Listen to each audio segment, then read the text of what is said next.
Praise the Lord, brothers and sisters. கர்த்தராகிய இயேசு கிறிஸ்து நாமத்தினால் உங்கள் அனைவரும் வாழ்த்துகிறேன். நாம் எல்லோரும் ஒவ்வொரு நாளும் வேதத்தை ஆராய்ந்து பார்க்கும்படி கர்த்தர் அந்த கிருபை கொடுத்ததுக்காக அவருக்கே புகழ்ச்சியும் நன்றியை செலுத்துவோம். ஆமேன். இந்த வேத வாக்கியம் தான் நமக்கு முதன்மையா இருக்க வேண்டும். ஏன்னா இன்னைக்கு கிறிஸ்தவர்கள் அவங்களுக்கு என்னன்னு பாத்தீங்கன்னாக்கா, இன்னைக்கு இயேசு அறிந்து ஆரம்ப கட்டத்துல வரும்போது சபையை பாக்குறாங்க, இல்ல போதகரை பாக்குறாங்க, இல்ல ஒரு ஞாயிற்றுக்கிழமை குறித்து அவங்க ஞாபகம் இருக்குது, பண்டிகைகள் குறித்து ஞாபகப்படுத்துறாங்க, ஒரு ஆராதனை என்று ஒரு பாடல், 1 மணி நேரம் பாடல், இதை பத்தி தான் அவங்க யோசிக்கிறாங்க தவிர வசனங்களை, தேவனுடைய வார்த்தை குறித்து அதுக்கு முக்கியத்துவமே இன்னைக்கு இல்லாத சபைகள் தான் உலகம் முழுதும் நிறைந்திருக்கிறது. உலகம் முழுவதும் கிறிஸ்தவர்கள் தேடும் ஆலயங்கள் உள்ள வார்த்தை இல்லை என்பதுதான் இன்னைக்கு உண்மை. ஒரு 1500 வருடங்களுக்கு முன்பாக வசனத்துக்கு அதிக முக்கியத்துவம் இருந்தது. ஆனா இன்னைக்கு இல்ல.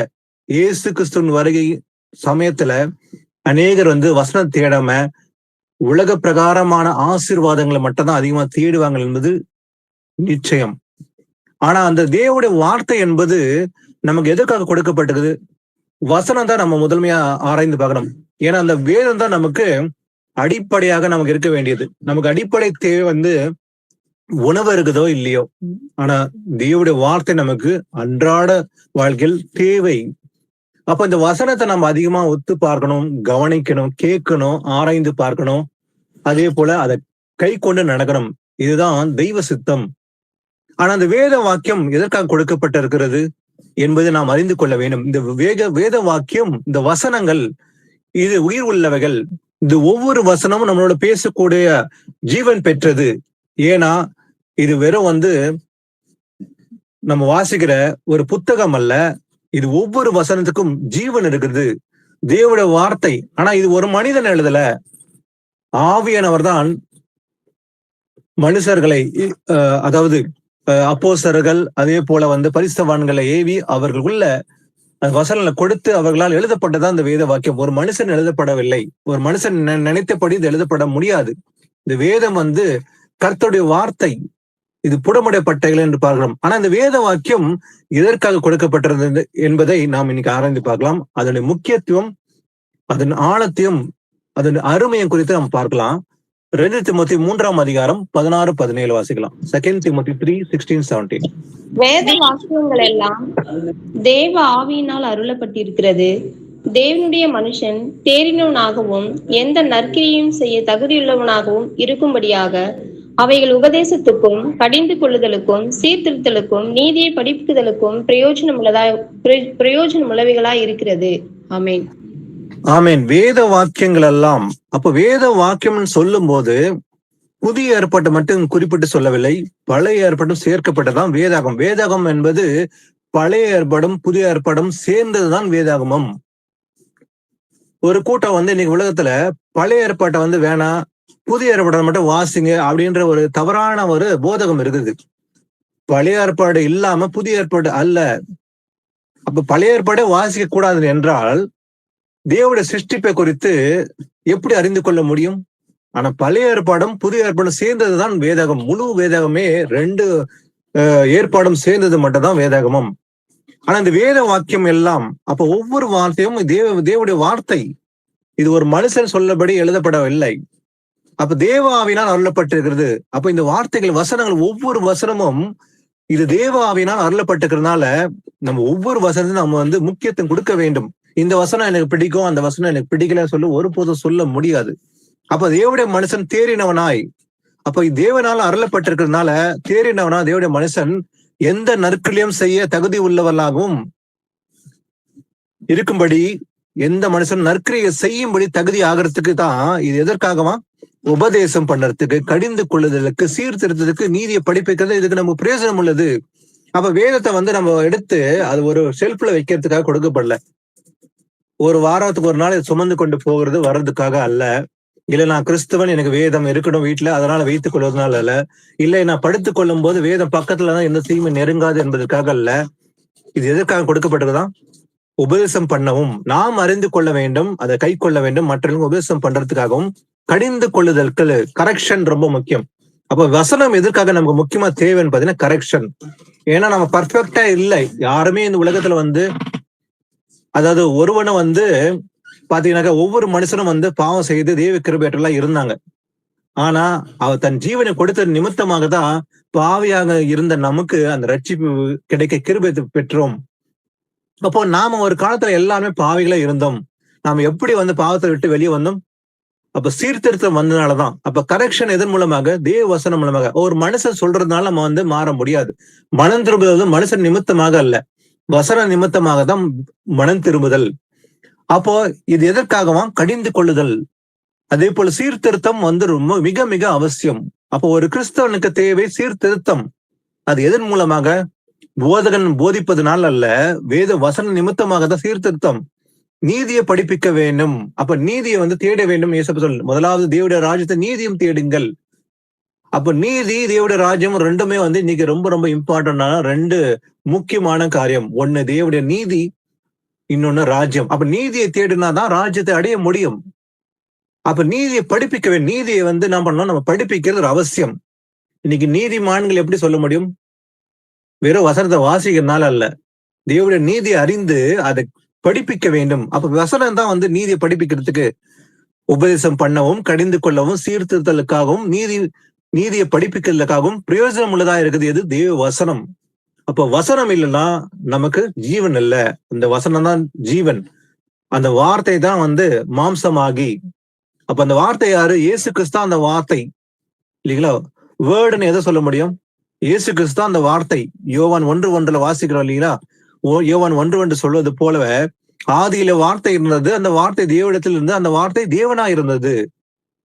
நீங்க வந்து ஒரிஜினல் டிரான்ஸ்லேஷன் மேனஸ்கிரிப்ட்ஸ்ல எடுத்து படிச்சீங்கன்னா, கிரேக்க மொழியில எழுதப்பட்ட முதல் டிரான்ஸ்லேஷன், அதுல பாத்தீங்கன்னாக்கா வந்து இன்னைக்கு நம்ம படிக்கிறது கிங் ஜேம்ஸ்ல பாத்தீங்கன்னா அந்த வேர்டு வாஸ் காட். ஆனா அந்த ஒரிஜினல் டிரான்ஸ்லேஷன் எப்படி இருக்குன்னா, காட் வாஸ் வேர்டு. அப்போ அந்த தேவன் தான் வார்த்தையா இருக்கிறாருன்றது நல்லா ஸ்பெசிபிக்கா சொல்லப்பட்டிருக்குது. யார் அந்த தேவன்? இயேசு கிறிஸ்து அந்த தேவன். அப்ப தேவன் தான் வந்து வார்த்தை என்று ரொம்ப கிளியரா இருக்குது.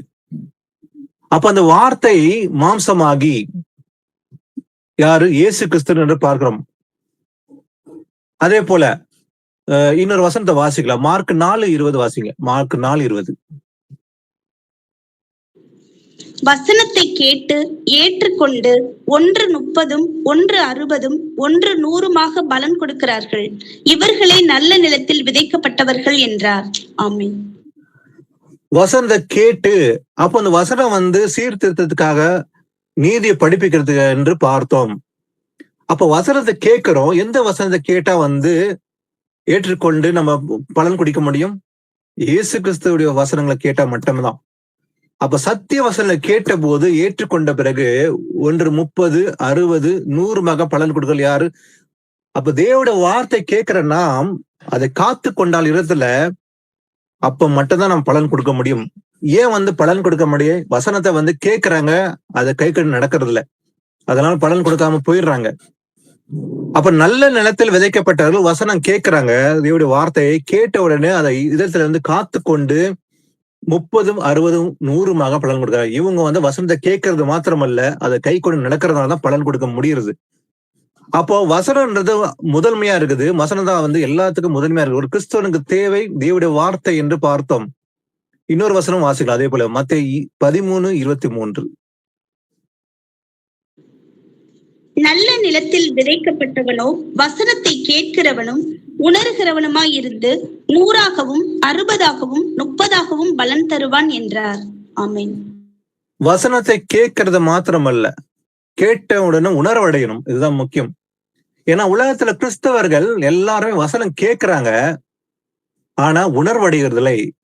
உணர்வடையாதனால பலன் கொடுக்காம போயிடுறாங்க. அப்ப உணர்வு அடைகிறவன் மட்டும் தான் என்ன பண்றான்? பலன் கொடுக்குறான். வசனம் என்ன கிளியரா இருக்குது? நல்ல நிலத்தில் விதைக்கப்பட்டவன் வசனத்தை கேட்கிறான், உணர்வடைகிறான், 100ஆகவும் 60ஆகவும் 30ஆகவும் பலன் தருகிறான். அப்போ வசனம் வந்து கேட்கிறோம். அந்த வசனம் தான் முதன்மையா இருக்குது நமக்கு. கிறிஸ்துவனுக்கு தேவை தேவனுடைய வார்த்தை. இந்த வார்த்தையை அறியாவிட்டால் நம்ம இயேசுவை எப்படி அறிந்து கொள்ள முடியும்? நாம இயேசு கிறிஸ்து வந்து பார்த்திருக்கிறோமா? 2000 வருஷம் முன்பாக இயேசு கிறிஸ்து மாம்சல் வெளிப்பட்டார். தேவன் மாம்சல் வெளிப்பட்டார். அவர் நாம் ஒருபோதும் கண்டதில்லை, ஆனால் காணாமல் நம்ம விசுவாசிக்கிறோம். இதற்கு எப்படி விசுவாசம் வருது? வேத வாக்கியம் தான். அப்ப வேதத்தை அறிந்த பிறகுதான் நம்ம இயேசு கிறிஸ்து எனக்காக ஜீவன் கொடுத்தார், அவர் எனக்காக வந்தார், எனக்குள்ள பாவம் இருக்குது, என்ன பாவம்காக அவர் மரித்தார், உயிர்த்தெழுந்தால், அவர் பரலோகத்து ஏறி போனார், மறுபடியும் வருவார், எனக்கு ரட்சிப்பை தரலும்படி வரப்போகிறார் என்ற விசுவாசம் எப்படி வரும்? வசன நிமித்தமாக. வசனம் பைபிளே எனக்கு தெரியலனாக்கா இயேசு கிறிஸ்து நமக்கு ஒண்ணுமே புரிய முடியாது. அப்ப இயேசு கிறிஸ்து அறிந்து கொள்வதற்கு வேத வசனம் தான் தேவை. அப்ப வேத வாக்கியம் நீதியை படிப்பிக்கிறதுக்கு மிக மிக அவசியம் என்று பார்த்தோம். 1 தீமோத்தேயு 1 அதிகாரம் 1-2 வாசிக்கலாம். நம்முடைய இரட்சகராய் இருக்கிற தேவனும் நம்முடைய நம்பிக்கையாய் இருக்கிற கர்த்தராகிய இயேசு கிறிஸ்துவும் கட்டளையிட்டபடியே இயேசு கிறிஸ்துவின் அப்போஸ்தலனாய் இருக்கிற பவுல் விசுவாசத்தில் உத்தம குமாரனாகிய தீமோத்தேயுவுக்கு எழுதுகிறதாவது, நம்முடைய பிதாவாகிய தேவனாலும் நம்முடைய கர்த்தராகிய இயேசு கிறிஸ்துவினாலும் கிருபையும் இரக்கமும் சமாதானமும் உண்டாவதாக. ஆமீன். ஆமீன். இன்னைக்கு உலகத்துல ஒரு சில பேர் ஒரு நாள் சந்திக்கும் போது ஒரு சில பேர் கேள்வி எழுப்புனாங்க. அவங்க சுவிசேஷம் அறிக்கும் போது வசனத்தை பேசும்போது அவங்களை ஏற்றுக்கொள்ள மனதில்லாம இருந்தாங்க. அவங்க சொல்றாங்க, என்னப்பா எடுக்கெடுத்தாலும் நீ வசனமே பேசுற, நான் வசனம் இல்லாம வேற இல்லையா, அப்படியே பிளாங்கா பேசு இயேசு கிறிஸ்துவ பத்தி நான் கேட்கிறேன் அப்படின்னாங்க. அப்போ வசனம் இல்லாம நான் பேச மாட்டேன்னு சொல்லணும். வசனம் படிதான் பேசணும். ஏன்னா வசனம் அவ்வளவு முக்கியமா? அப்ப பைபிள் எழுதுன்னு யாரு? மனுஷன் தானே அப்படின்ற ஒரு கேள்வி அங்க எழுப்புனாங்க. அப்ப வசனத்தை, இந்த வேதத்தை எழுதுனது ஒரு மனுஷன் கிடையாது. மனுஷனால தானாவே அவங்களுக்கு எண்ணம்படி எழுத முடியாது. இப்ப நம்ம பாக்குற அந்த வசனம் பவுல் எப்படி சொல்றாரு பாருங்க. நம்முடைய இரட்சகரா இருக்கிற தேவனும் நம்முடைய நம்பிக்கையாய் இருக்கிற கர்த்தராக இயேசு கிறிஸ்துவும் கட்டளையின்படியே இயேசு கிறிஸ்துவின் அப்போஸ்தலனா இருக்கிற பவுல் யாரு? ஒரு அப்போஸ்தலன். யாருடைய அப்போஸ்தலன்? இயேசு கிறிஸ்துவின் அப்போஸ்தலன். பவுல் விசுவாசனால் உத்தம குமாரனாக தீமோத்தேயுக்கு எழுதுகிறதாவது. அப்ப பவுல் எப்படி எழுதுறாரா தீமோத்தேயுக்கு பாருங்க. விசுவாசத்தில் உத்தம குமாரனாக தீமோத்தேயுக்கு எழுதுகிறதாவது எப்படியா? நம்முடைய நம்பிக்கையா இருக்கிற கர்த்தராகிய இயேசு கிறிஸ்துவின் கட்டளையின்படியே. அப்ப இயேசு கிறிஸ்துவின் கட்டளையின்படிதான் இந்த பவுலுக்கு, அதாவது தீமோத்தேயுக்கு பவுல் நிருபத்தை எழுதுறேன்னு சொல்றாரு. அப்போ பவுல் எழுதின நிருபம் எல்லாமே அவர் தானா தானா எழுதுறேன்னு சொல்லி ஒரு ஆதாரம் இங்க பாக்குறோம். அப்ப இயேசு கிறிஸ்துவின் கட்டளையின்படிதான் இந்த நிருபத்தை எழுதுறேன். அப்ப ஒவ்வொரு நிருபமும் எழுதினால் எழுதப்படுகிறது. புதிய ஏற்பாடு மாத்திரமல்ல, பழைய ஏற்பாடும் சொல்லப்படுகிறது பாத்தீங்கன்னாக்கா. அதாவது ஒவ்வொரு அதிகாரமும், ஒவ்வொரு வசனமும், ஒவ்வொரு புத்தகமும் அது ஒரு மனுஷன் மாத்திரம் தானாலே தன் சிந்தனையின்படி எழுதப்படவில்லை, தேவ ஆவினால் அருளப்பட்டதுன்னு சொல்லி பார்த்தோம். அதான் 2 தீமோத்தேயு 3:16-17 படி இந்த தேவ ஆவினால் அருளப்பட்டு எழுதப்படுகிறது. அப்ப பவுல் சொல்றாரு, கர்த்தராக இயேசு கிறிஸ்துவின் கட்டளையின்படியே நான் இதை எழுதுகிறேன், என் சொந்தமாக எழுதவில்லை. அப்ப நல்ல ஒரு ஆதாரம் இருக்குது. இதேதான் தாவீது கூட பாருங்க. தாவீது ஒரு விஷயத்த சொல்றாரு. 2 சாமுவேல் 23:2 வாசிங்க. 2 சாமுவேல் 23:2. கர்த்தருடைய ஆவியானவர் என்னை கொண்டு பேசினார், அவருடைய வசனம் என்னுடைய நாவில் இருந்தது. ஆமென். கர்த்தருடைய ஆவியானவர் என்னை கொண்டு பேசினார். தாவீது சொல்றத பாருங்க. அவர் தானா பேசலை, கர்த்தருடைய ஆவியானவர் என் மேல் இருக்கிறார், என்னை கொண்டுதான் அவர் பேசுறாரு, நான் சுயமா எதுவும் பேசல. ஏன்னா அவருடைய வசனம் என்னுடைய நாவில் இருந்தது. யாருடைய வசனமா? தாவீது என்ன சொல்றாரு? என்னுடைய வசனம் என்று சொல்ல, அவருடைய வசனம். அப்ப பவுல் எழுதும் போது கூட, பேசும்போது கூட சொந்த வார்த்தை பேசல, சொந்த எண்ணப்படி அவர் எழுதல, ஆவியானவர் வெளிப்படுத்தின்படி அவர் எழுதினான்னு சொல்லி பாக்குறோம். அப்போ 13 நிருபங்கள் எழுதுகிற பவுல் தானா அவர் சொந்த சிந்தனைப்படி எழுதுறாரா? ஒருபோதும் அல்ல. தேவ ஆவியினால் அருளப்பட்டுதான் எழுதப்பட்டிருக்கிறது. அப்ப வேத வாக்கியம் எல்லாமே, ஒவ்வொரு வசனமும் ஆவியானவருடைய வார்த்தை இது. அப்ப ஒவ்வொரு வசனத்துக்கும் ஜீவன் இருக்குது. அப்ப ஒவ்வொரு வசனமும் நாம் வாசிக்கும் போதும், அதை கை கொண்டு போதும் நமக்குள்ள ஜீவன் இருக்குது. அது ஒரு மனுஷனால் எழுதப்பட்டது புத்தகம் அல்ல என்பது நல்ல ஒரு ஆதாரம் பார்த்தோம். வாசிக்கலாம். 2 பேதுரு 1:19 வாசிக்கலாம். அதிக உறுதியான தீர்க்க தரிசன வசனமும் நமக்கு உண்டு. பொழுது விடிந்து விடிவெள்ளி உங்கள் இருதயங்களில் உதிக்கும் அளவும் இருளுள்ள ஸ்தலத்தில் பிரகாசிக்கிற விளக்கை போன்ற அவ்வசனத்தை கவனித்திருப்பது நலமாயிருக்கும். ஆமென். ஆமேன். அதிக உறுதியான தீர்க்கதரிசன வசனமும் நமக்கு உண்டு. பொழுது விழுந்து விடிவெள்ளி உங்கள் இருதயங்களில் உதிக்கும் அளவும் இருளுள்ள ஸ்தலத்தில் பிரகாசிக்கிற விளக்கை போன்ற அவ்வசனத்தை கவனித்து இருப்பது நலமா இருக்கணும். அப்ப எதை கவனிக்கணுமா? வசனம். ஏன்னா வசனம் எப்படிப்பட்டது? இருள் ஸ்தலத்தில் பிரகாசிக்கிற விளக்கை போன்றது. அப்போ நம்ம ஒரு காலத்துல எல்லாருமே தேவனை அறியாத மக்களை போலதான் வாழ்ந்தோம். எங்க இருந்தோம்? இருள்ல இருந்தோம். இருள் சூழ்ந்து இருந்தது. ஏன்னா பாவத்துல இருந்தோம். ஏன்னா வசனம் நமக்கு தெரியல. வசனத்தை நம்ம அறியாமை போலதான் இருந்தோம். ஆனா அப்படி இருந்த நமக்கு பிரகாசிக்கிற விளக்கு போன்று வசனம் நம்ம அறிந்த பின்பு நாம இன்னும் இருள் இல்லை. எங்க வந்திருக்கிறோமா? வெளிச்சத்தின் பிள்ளைகளா நாம் மாறி இருக்கிறோம். ஏன்னா வசனத்தை கவனித்திருப்பது நலமா இருக்கும். அப்ப நமக்கு நலமா இருப்பது தேவ வசனம். ஏன்னா இருளில் பிரகாசிக்கிற விளக்கு எதுன்னு பாத்தீங்கன்னாக்கா தேவனுடைய வார்த்தை. இதே தான் சங்கீதம் பாக்குறோம். வாசிக்கலாம். 119 சங்கீதம் 105 வசனம். உம்முடைய வசனம் என் கால்களுக்கு தீபமும் என் பாதைக்கு வெளிச்சமுமாய் இருக்கிறது. ஆமென். உம்முடைய வசனம் எப்படி இருக்குதா? தேவனுடைய வசனம் என் கால்களுக்கு தீபம். அதுதான் நம்ம கவனிக்கணும்னு சொல்லி பார்த்தோம். ஏன்னா இருள்ல இருந்த நமக்கு வெளிச்சமாக கொடுக்கப்பட்டது தேவனுடைய வசனம். அப்ப நம்ம பாதைக்கு எப்படி இருக்குமா? அது தீபமா இருக்க போகுது. என் பாதைக்கு வெளிச்சம். அப்ப வெளிச்சம் என்று எதை சொல்ல முடியும்? தேவ வசனம் தான். அப்ப நாம நடக்கிற பாதை சரியான பாதையா? நாம இருள நடக்கிறோமா இல்ல வெளிச்சம் நடக்கிறோமா? அப்ப தேவ வசனத்தை அறிந்து கை கொண்டு நடந்தால் நாம் வெளிச்சத்தின் பிள்ளைகளா வசனப்படி நம்ம எப்படி நடப்போமா? அவருடைய பாதையில் நடப்போம்.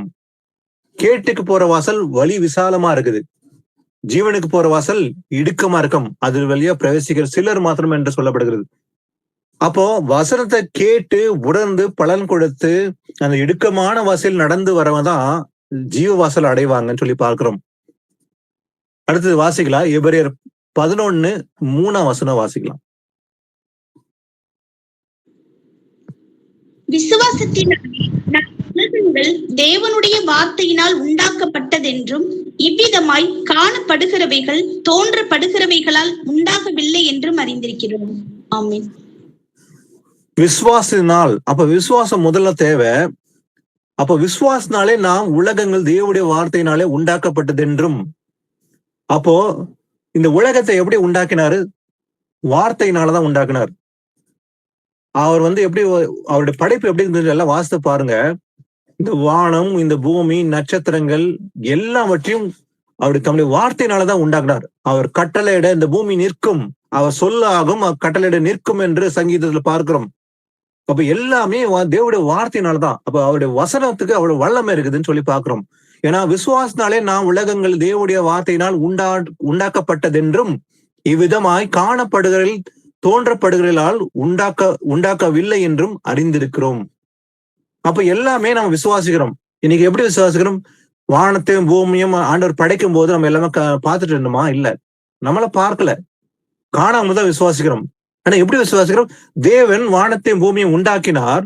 அது எல்லாமே தம்முடைய வார்த்தையினால், வல்லமையான அவருடைய வார்த்தையினால் உண்டாக்கினார் என்பதை நம்ம விசுவாசிக்கிறோம் எல்லாமே இன்னைக்கு. ஆனா அதே போல இந்த வசனம் ஒரு மனுஷனை குணப்படுத்த முடியும். ஒருத்தன் வியாதி இருக்குது, அவனுக்கு என்ன பார்த்து என்ன சொல்லுவோம்? ஏன் வியாதின்னு சொல்லுவோம். ஒருத்தன் வியாதி வந்திருக்குது, சின்ன பாவத்துக்கு சின்ன வியாதி, பெரிய பாவத்துக்கு பெரிய வியாதி வந்திருக்கும். ஏன்னா 38 வருஷமாக வியாதி படுக்கையில இருந்த மனுஷனை பார்த்து அவனை சுகப்படுத்தி விட்டு மறுபடியும் சந்திக்கும் போது ஏசப்பா சொல்றாரு, அதிகம் கேடு வராதபடிக்கு இனி பாவம் செய்யாதே. அப்ப அவனுக்கு 38 வருஷமா பாவத்தை நிமித்தா படுத்திருந்தான். ஆனா இனிமே பாவம் செய்யாதன்னு சொல்லி அவனை குணமாக்கி விட்டு சொல்றாரு, இனி பாவம் செய்யாதே. அப்ப அதிகமான கேடு இருந்தாதான் அவன் 38 வருஷமா படுக்கையா இருந்தான். யாருமே சுகம் கொடுக்க முடியல, எந்த மருத்துவர்களும் சுகம் கொடுக்க முடியல. ஆனா இயேசு கிறிஸ்துவ சுகம் கொடுத்தார். அப்போ ஒருத்தன் வியாதி இருக்குதுன்னா முதல்ல சொல்ல வேண்டியது என்ன? பாவத்தின் நிமித்தமாக உனக்கு வியாதி வந்திருக்குது, அதை என்ன செய்ய வேண்டும்? பாவ அறிக்கை செய்ய வேண்டும். 1 யோவான் 1:9 படி நம்ம பாவ அறிக்கை செய்யணும். ஏன்னா அவர் மன்னிப்பதில் வல்லர் அவர். அப்ப அறிக்கை செய்தால் பாவத்தை மன்னிப்பார். பிறகு நாம ஜெபிக்கும் போது அந்த மனிதன் வியாதி படிக்கிறது விடுதலை ஆக்கப்படுவான். ஆனா அதற்கு தேவை தேவனுடைய வார்த்தை, வசனத்தை நம்ம குணப்படுத்த முடியும். வாசிக்கலாம். சங்கீதம் 107:20 வாசிக்கலாம்.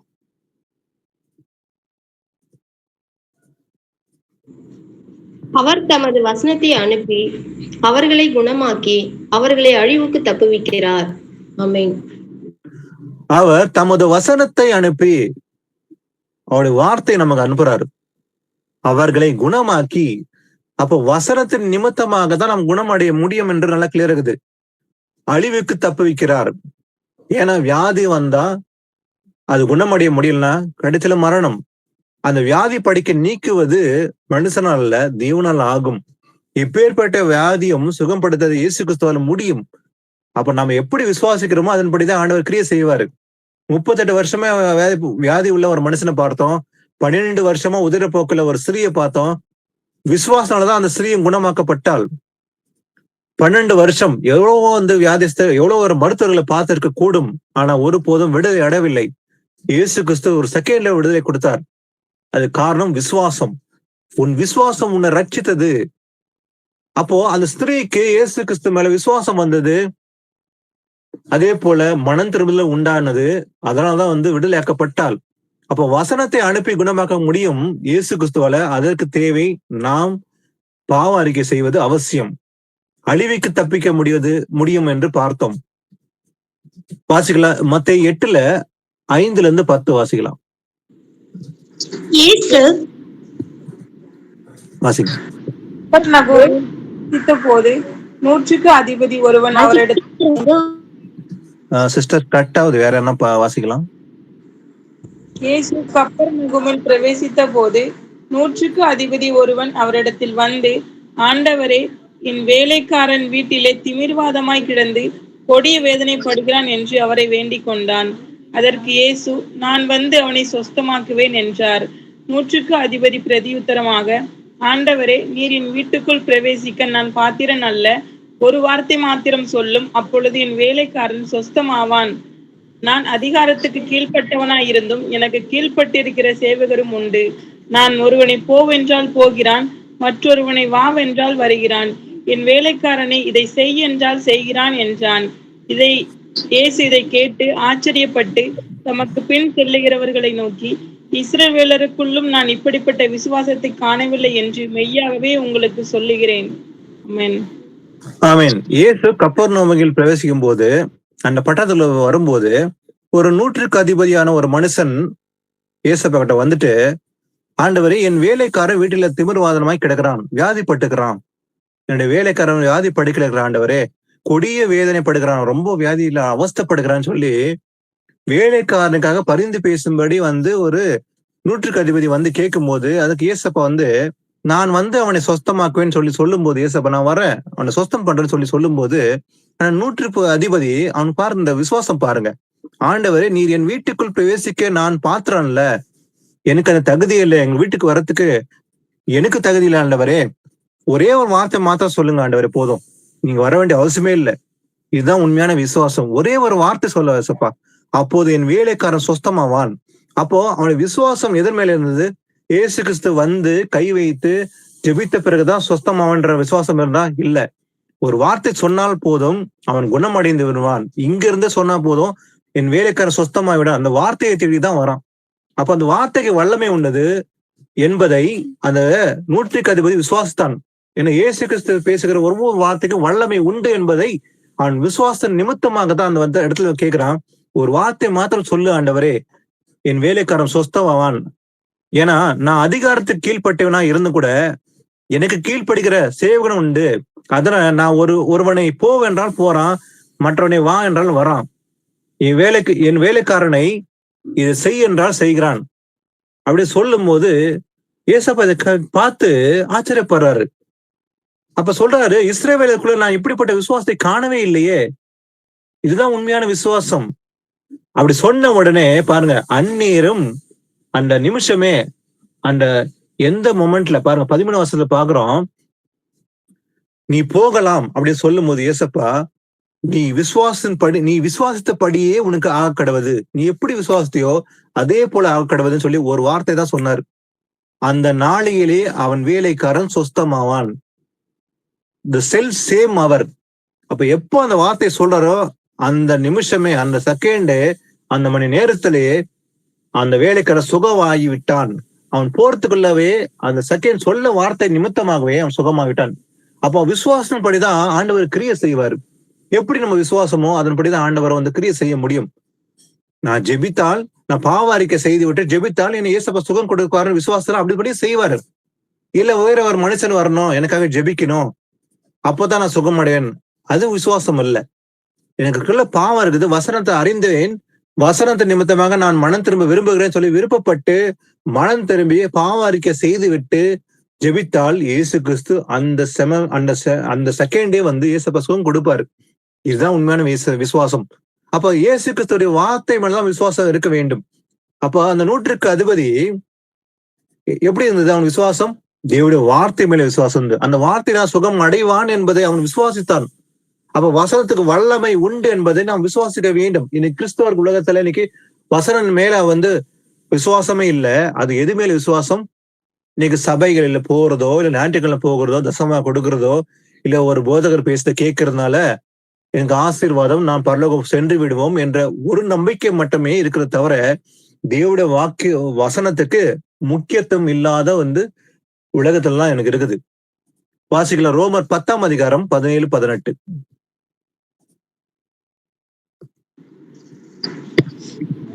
ஆதலால் விசுவாசம் கேள்வியினாலே வரும், கேள்வி தேவனுடைய வசனத்தினாலே வரும். இப்படி இருக்க அவர்கள் கேள்விப்படவில்லையா என்று கேட்கிறேன். கேள்விப்பட்டார்கள், அவைகளின் சத்தம் பூமி எங்கும், அவைகளின் வசனங்கள் பூச்சக்கரத்து கடைசி வரைக்கும் செல்லுகிறதே. ஆமென். ஆமே. பாருங்க, விசுவாசம் எப்படி வரும்? கேள்வினாலதான் வரும். அப்ப கேள்வி இருந்தாதான் விசுவாசம் வரும், இல்லைன்னா வந்து விசுவாசம் வராது. அதே போல கேள்வி தேவனுடைய வசனத்தினாலே வரும். அப்ப அந்த கேள்வி எப்படி இருக்கும்? தேவனுடைய வசனத்தினாலதான். அப்ப வசன நிமித்தமாக தான் வரும்னு சொல்லி பாக்குறோம். அப்போ தேவனுடைய வார்த்தை நிமித்தமாகத்தான் வசன நிமித்தமாகத்தான் நமக்கு விசுவாசம் வரும்னு சொல்லி பாக்குறோம். ஆனா இப்படி இருக்க அவர்கள் கேள்விப்பட்டவில்லையா என்று கேட்கிறேன். கேள்விப்பட்டார்கள். அப்போ அந்த ஜனங்க கேள்விப்பட்டாங்களா? யூத மக்கள் கேள்விப்பட்டாங்க. அவைகள் சத்தம் பூமி எங்கும், அவைகளின் வசனங்கள் பூச்சக்கரத்தின் கடைசி வரைக்கும் செல்லுகிறது. அப்போ தேவனுடைய வசனம், தேவனுடைய சத்தம், வார்த்தை எங்க போகிறது பாருங்க. பூமி எங்கும் அவளின் வசனங்கள் பூச்சக்கரத்தின் கடைசி வரைக்கும் செல்லுகிறது. எல்லாரும் கேள்விப்பட்டிருக்காங்க. இன்னைக்கு யாருமே சொல்ல முடியாது எனக்கு இயேசு கிறிஸ்து தெரியாதுப்பா, நான் வசனமே கேட்கல. இன்னைக்கு பாத்தீங்கன்னா அன்னைக்கு இருந்த காலகட்டத்தை விட இன்னைக்கு வந்து அதிகமா வந்து வசனத்தை கேட்கக்கூடிய வாய்ப்புகள் எல்லா வகையிலும் இருக்குது. இன்னைக்கு பாத்தீங்கன்னா மீடியாக்கள் அப்படி வளர்ந்து இருக்குது. பாத்தீங்கன்னா இன்னைக்கு போன்ல கேட்கலாம், இன்னைக்கு யூடியூப்ல இருக்குது, யூடியூப்ல வசனத்தை பேசுறோம், நிறைய இருக்குது. யூடியூப்ல மாத்திரம் இல்ல, இன்னைக்கு மொபைல்ல வந்து ஆப்புங்க. ஆனா ஜனங்கள் என்ன பண்றாங்க? போனை வந்து தவறாக பயன்படுத்துறாங்க தவிர வசனம் கேட்கறது ரெடி இல்லை. இன்னைக்கு பைபிள் வந்து வசனத்தை வந்து நம்ம பைபிள்ல வந்து மொபைல்ல போய் கேட்டு அதை வாசிக்கக்கூடிய வந்து வசதிகள் இருக்குது. ஆனா அதை பயன்படுத்தாம இன்னைக்கு உலகத்துல என்ன பண்றாங்க? அதை மறுதளித்து விட்டு தங்களுக்கு ஏற்ற இச்சையின்படி காரணம் தான் வந்து மொபைல்ல ஆப்புகளை வைக்கிறாங்க. செல்ஃபி எடுக்கிறது, இன்ஸ்டாகிராம், பேஸ்புக் இப்படின்ற தவறான காரியங்கள் செய்வதற்கு மாத்திரமே மொபைல் தவிர வசனம் கேட்கறதுக்கோ அதை வாசிக்கிறது, அதை அறிந்து கொள்ற உணர்வு இல்லாத ஜனங்கள். ஏன்னா உணர்வு இல்லாததான் அவங்க அறியாம இருக்கிறாங்க. ஆனா கேள்விப்படவில்லையா? வசனம் அதான் பாக்குறோம், கேள்விப்பட்டார்கள். ஏன்னா பூமி எங்கும் வசனங்கள் பூச்சக்கத்து கடைசி வரைக்கும் செல்கிறது. அப்ப பூமி முழுச அன்னைக்கு வசனம் சென்றிருக்குது. எல்லாவற்றையும் எல்லா லாங்குவேஜ்ல எல்லா மொழிகளிலும் இன்னைக்கு அறிக்கப்பட்டிருக்குது. பைபிள் வந்து ஒரு மொழியில இல்ல, கிட்டத்தட்ட 200 மொழிகளை வந்து பிரிண்ட் ஆகப்பட்டிருக்குதுன்னு சொல்லி பாக்குறோம். உலகத்திலே அதிகமாக விற்கப்பட்டு அது மொழிபெயர்க்கப்பட்ட ஒரே ஒரு வேதாகமும் பரிசுத்த வேதகம், அதுதான் வந்து ஹோலி பைபிள். எல்லா மொழிகளும் வந்து மொழிபெயர்க்கப்பட்டிருக்கு. எல்லாரும் அறிந்து கொள்ளும்படி கர்த்தர் அந்த கிருபை கொடுத்தாரு. ஆனாலும் அதை ஏற்றுக்கொள்ள மனதில்லாம தான் இருக்கிறாங்க உலகத்துல. அதை விட்டு விட்டு உலக காரியங்கள் தேடுறாங்க. அதே போல தேவனுடைய வசனம் எப்படிப்பட்டது? அது இருபுறமும் கருக்கொள்ள பட்டயம் போல் என்று பார்க்கிறோம். வாசிகளா எபிரேயர் 4:12. தேவனுடைய வார்த்தையானது ஜீவனும் வல்லமையும் உள்ளதாயும் இருபுறமும் கருக்குள்ள எந்த பட்டயத்திலும் கருக்கானதாயும் ஆத்துமாவையும் ஆவியையும் கணுக்களையும் ஊனையும் பிரிக்கத்தக்கதாக உருவ குத்துகிறதாயும் இருதயத்தின் நினைவுகளையும் யோசனைகளையும் வகையறுக்கிறதாயும் இருக்கிறது. ஆமீன். ஆமீன். தேவனுடைய வார்த்தையானது, அவருடைய வார்த்தை எப்படிப்பட்டதா இருக்குது? ஜீவன் உள்ளது. It has life. ஒரு மனுஷன் பேசுற வார்த்தை அது வெறுமையா இருக்கும். ஆனா தேவனுடைய வார்த்தை எப்படிப்பட்டது? அதுக்கு லைஃப் இருக்குது. அப்போ ஒவ்வொரு வசனம் நம்ம வாசிக்கும் போது அது ஜீவனுள்ள வார்த்தை, அது நம்மோடு பேசிக் கொண்டிருக்கிறது. அப்ப தேவனுடைய வார்த்தை ஜீவனும் அதே போல வல்லமை உள்ளதாயும், அதுக்கு பவர் இருக்குது ஒவ்வொரு வார்த்தைக்கும். அது சும்மா இல்ல, வசனம் வந்து சும்மா வெறுமை எழுதப்படவில்லை. ஒவ்வொரு வசனத்துக்கு ஜீவனும் அதுக்கு வல்லமை இருக்கிறதுனால, அதே போல இருபுறமும் கருக்குள்ள எந்த பட்டயத்திலும் கருக்கானதையும். ஒரு பட்டயத்துக்கு ஒரு பக்கத்தான் கருக்குள்ளதா இருக்கும், ஆனா இருபுறமும் கருக்குள்ள பட்டயம் ஒன்னே ஒண்ணுதான், அது தேவனுடைய வார்த்தை. டபுள் எட்ஜ் சோர்டுன்னு சொல்லி பாக்குறோம். ரெண்டு பக்கமும் வந்து எட்ஜ், ரெண்டு பக்கமும் ஷார்ப், எந்த பக்கம் வெட்டினாலும் வெட்ட முடியும். அதுக்குதான் டபுள் எட்ஜ். இருபுறம் கருக்குள்ள பட்டயம் என்று பார்க்கிறது எது? தேவனுடைய வார்த்தை. அது வல்லமை உள்ளது. ஏன்னா அது ஆத்துமாவையும் ஆவியும் கணுக்களையும் ஊனையும் பிரிக்கத்தக்கதாக உருவ குத்துகிறதா இருக்குது. இருத்தின் நினைவுகளையும் யோசனையும் வகை அறிக்கிறதா இருக்கிறது எது? தேவனுடைய வார்த்தை என்று பார்க்கிறோம். அப்படிப்பட்ட வல்லமையுள்ள வார்த்தை தேவனுடைய வார்த்தை. அதனாலதான் அது நீதிக்காகவும், நீதி படிப்பிக்கிறதுக்காகவும், அதே போல வந்து சீர்திருத்தத்துக்காகவும் நமக்கு அதிகமா தேவைப்படுது தேவனுடைய வார்த்தை. அதுதான் நம்ம முக்கியமானது தேவனுடைய வார்த்தை என்று பார்க்கிறோம். வாசிக்கலாம் சங்கீதம் 119 140 வசனம். உமது வார்த்தை மிகவும் புடமிடப்பட்டது, உமது அடியேன் அதில் பிரியப்படுகிறேன். ஆமென். ஆமென். பாருங்க, உமது வார்த்தை மிகவும் புடமிடப்பட்டது. அப்ப தேவனுடைய வார்த்தை எப்படி புடமிடப்பட்டது? ஒரு தங்கம் எடுத்துக்கோங்க. ஒரு தங்கத்தை சுத்த தங்கமா வந்து கொண்டு வர்றதுக்கு என்ன பண்ணுவாங்க? புடமிடுவார்கள். எப்படி? ஒரு மண்ணுல இருந்து அந்த தங்கத்தை டேரக்டா எடுக்க மாட்டாங்க. மண்ணை கலந்திருக்கும், அதை வந்து பிரித்து எடுத்து அந்த தங்கத்தை வந்து அது ஜொலிச்செடுத்து சுத்தமான தங்கம், பியூர் கோல்டு அப்படின்னு சொல்லுவாங்க. அந்த சுத்தமான தங்கத்தை எடுக்க என்ன பண்ணுவாங்க? அதை புடமிடுவார்கள். அதை புடமிட்டு கடைசியில வர ரிசல்ட் தான் வந்து பியூர் கோல்டு. அது வந்து கிறிஸ்டல் கிளியரா இருக்கிற, கடப்படம் இல்லாம 100% இருக்கிறதா அந்த சுத்தமான தங்கம். அதை புடமிடுறதுனாலதான் அது சுத்தமாக ஆக்கப்படுறது. ஆனா தேவனுடைய வார்த்தையும் அதே போலதான், அது புடமிடப்பட்டது, பியூர்னு சொல்லி பார்க்கிறோம். ரொம்ப சுத்தமானது, பரிசுத்தம் உள்ளது. 100%, 100% வந்து பரிசுத்தம் உள்ளது தேவனுடைய வார்த்தை. அது புடமிடப்பட்டதுனாலதான் அது சுத்தம் என்று பார்க்கிறோம். அதே போல உமது அடியேன் அதில் பிரியப்படுகிறேன். தாவீது சொல்வது போலவே நாம் எதுல பிரியப்படுகிறோம்? மனுஷன் வார்த்தையா? மனுஷன் ஒரு வார்த்தை சொன்னா வந்து இன்னைக்கு உலகத்துல என்ன பண்ணாங்க? அதை ரொம்ப ஆவலா கேட்பாங்க, அதுக்கு முக்கியத்துவம் கொடுப்பாங்க. அதை வந்து என்ன பண்ணுவாங்க? அதை ஒரு முக்கியத்துவம் கொடுத்து அதை பிரதானமா வைத்துக் கொள்வார்கள். நாசியில் சுவாசம் உள்ள மனுஷனை நம்பதே அப்படின்னு சொல்றாரு. அப்ப மனுஷன் பேசுகிற வார்த்தை அது வீண் என்று பார்க்கிறோம், அது ஒன்னுக்கும் பிரயோஜனம் இல்லாதது. ஆனா தேவனுடைய வார்த்தை புடமிடப்பட்டது. அதான் அதுல எது என்ன பண்ணுமா? பிரியப்பட வேண்டும். தாவீது சொல்ற, நான் அதிலை பிரியப்படுகிறேன், உமது அடியேன் அதிலே பிரியப்படுகிறேன். ஏன்னா அது புடமிடப்பட்ட பியூர். அந்த வார்த்தை வந்து சுத்தமானது, தங்கத்தை போல என்று தாவீது வந்து தெரிந்தால்தான் அது அதிகமா வந்து ஆராய்ந்தார். ஏன்னா தேவனுடைய வசனம் எல்லாம் புடமிடப்பட்டகள். தம்மை அண்டிக் கொள்ளுகளுக்கு அவர் கேடுமானவர். ஒவ்வொரு வசனமும் ஒரே ஒரு வசனம் மாத்திரமல்ல, எல்லா வசனமும் புடமிடப்பட்டகள் என்று பார்க்கிறோம். நீதிமொழிகள் 18:30 வாசிங்க. 18:30. 18:24 சாரி, நீதிமொழிகள் 30:5 வாசிங்க. தேவனுடைய வசனம் எல்லாம் புடமிடப்பட்டவைகள், தம்மை அண்டிக் கொள்ளுகிறவர்களுக்கு அவர் கேடகமானவர். ஆமென். தேவனுடைய வசனம் எல்லாம் புடமிடப்பட்டகள்.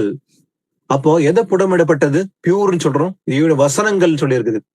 எல்லாமே, ஒவ்வொரு வார்த்தையும், ஒவ்வொரு வசனமும், ஒவ்வொரு அதிகாரமும் புடமிடப்பட்ட வசனங்கள். இது மனுஷன கற்பனைப்படி எழுதப்படவில்லை, தெய்வ ஆவியினால் அருளப்பட்டதுனாலதான் அது பியூர்னு சொல்லி பாக்குறோம்.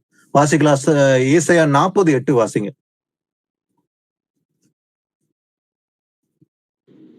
ஏசாயா 40:8. புல் உலர்ந்து பூ உதிரும், நமது தேவனுடைய வசனமோ என்றென்றைக்கும் நிற்கும் என்பதையே சொல் என்று உரைத்தது. ஆமென். புல் உலர்ந்து பூ உதிரும். மனுஷனுடைய நாட்கள் அதே போலதான் என்று எழுதப்படுகிறது. மனுஷனுடைய நாட்கள் எப்படி இருக்குமா? புல்லை போலதான் இருக்குதா, புல்லுக்கு ஒப்பா இருக்குமா? ஏன்னா புல் உலர்ந்து பூ உதிரும். ஆனா நம்முடைய தேவனுடைய வசனமோ எப்படிப்பட்டது? என்றென்றைக்கும் நிற்கும் என்பதையே சொல். அப்போ வானமும் பூமியும் ஒளிந்து போனாலும் என் வார்த்தை மாறாது. என்றென்றைக்கும் நிலைத்திருக்கிறது எது? அசையில்லாம நிலைத்திருக்க போவது ஒன்னே ஒண்ணுதான், தேவனுடைய வார்த்தை. அப்போ எல்லாமே இந்த பூமியில வந்து டெம்பரரி தான். இன்னைக்கு வாழ்கிற இந்த மனுஷர்கள், பூமியில இருக்கிற காரியங்கள் எல்லாமே இன்னைக்கு டெம்பரரி தான். ஆனா அசையாம என்னெடுக்க நிலைத்திருக்க போது ஒன்னே ஒண்ணுதான், தேவனுடைய வசனம், அவருடைய வார்த்தை. வாசிக்கலாம். அதே போல இப்போ நமக்கு தேவையானது என்ன? ஒரு மனுஷனுக்கு தேவையானது அன்றாட நமக்கு பலன் அடைவதற்கு அப்பம் தேவை, நமக்கு உணவு தேவை இல்லையா? மாம்சத்தின் பலன் அடைய நமக்கு அப்பம் தேவை. ஆனா மாம்சத்துக்கு பலன் அடைய அப்பம் தேவை, அதே போல நம்ம ஆத்மா பலன் அடைய நமக்கு தேவனுடைய வார்த்தை தேவை. அதனால இன்றைக்கு மாத்திரமல்ல, இயேசு கிறிஸ்து அன்னைக்கே கூறினார். வாசிக்கலாம். உபாகம் 8:3 வாசிங்க ஃபர்ஸ்ட். அவர் உன்னை சிறுமைப்படுத்தி உன்னை பசியினால் வருத்தி, மனுஷன் அப்பத்தினால் மாத்திரமல்ல கர்த்தருடைய வாயிலிருந்து புறப்படுகிற ஒவ்வொரு வார்த்தையினாலும் பிழைப்பான் என்பதை உனக்கு உணர்த்தும்படிக்கு நீயும் உன் பிதாக்களும் அறியாதிருந்த மன்னாவினால் உன்னை போஷித்தார். ஆமென். ஆமென்.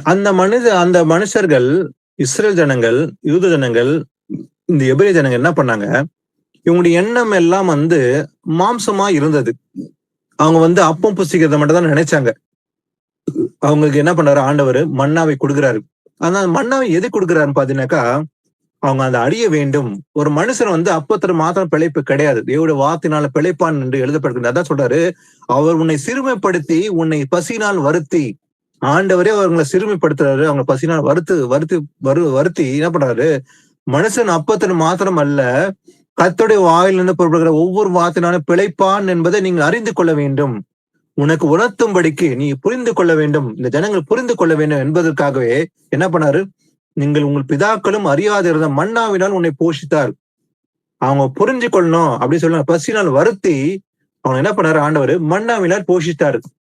ஆனாலும் கூட என்ன பண்ணாங்க பாத்தீங்கன்னாக்கா, மன்னாவை உண்டு பிறகு முறுமுறுத்தார்கள். என்ன வெறும் மன்னாவை மட்டுமே நான் சாப்பிடுமா? எங்களுக்கு வந்து இறைச்சி இல்லையா? நாங்க வந்து எகிப்தில் இருந்தால் நலமா இருந்திருக்குமே, அங்க வெள்ளரிக்காய் சாப்பிட்டோம், பூண்டு சாப்பிட்டோம் இப்படின்னு சொல்லி அன்னைக்கு வாழ்ந்த அந்த அடிமைத்தனத்தை குறித்து பாக்குறான் தவிர, அந்த அடிமைத்தனத்தை விடுதலையாக்கப்பட்டதை குறித்து நினைக்காம போயிட்டாங்கன்னு சொல்லி பார்ப்போம். ஆனா ஏசப்பா அவங்களை கண்டிச்சாரு, அவனை உணர்ந்து கொள்ளும்படி அவங்களை பசினால வருத்தினாரு. ஏன்னா ஒரு மனுஷன் அப்பத்தின் மாத்திரமல்ல, தேவனுடைய வாயில புறப்படுற ஒவ்வொரு வார்த்தைனா பிழைப்பான் என்பதை அவர்கள் அறிந்து கொள்ள வேண்டும் என்பதற்கு அப்படி செஞ்சாரு. இதுதான் ஏசப்பாவும் வந்து புதிய ஏற்பாடுல பாக்குறோம். மத்த 4 அங்கேயும் ஏசப்பா தான் அதான் சொல்றாரு. மனுஷன் அப்பத்தின் மாத்திரமல்ல, தேவனுடைய வாயிலிருந்து புறப்படுற ஒவ்வொரு வார்த்தையும் பிழைப்பான் என்று எழுதியிருக்கிறதுன்னு சொல்லி இதைதான் கோட் பண்ணி ஏசப்பா பேசுறாரு.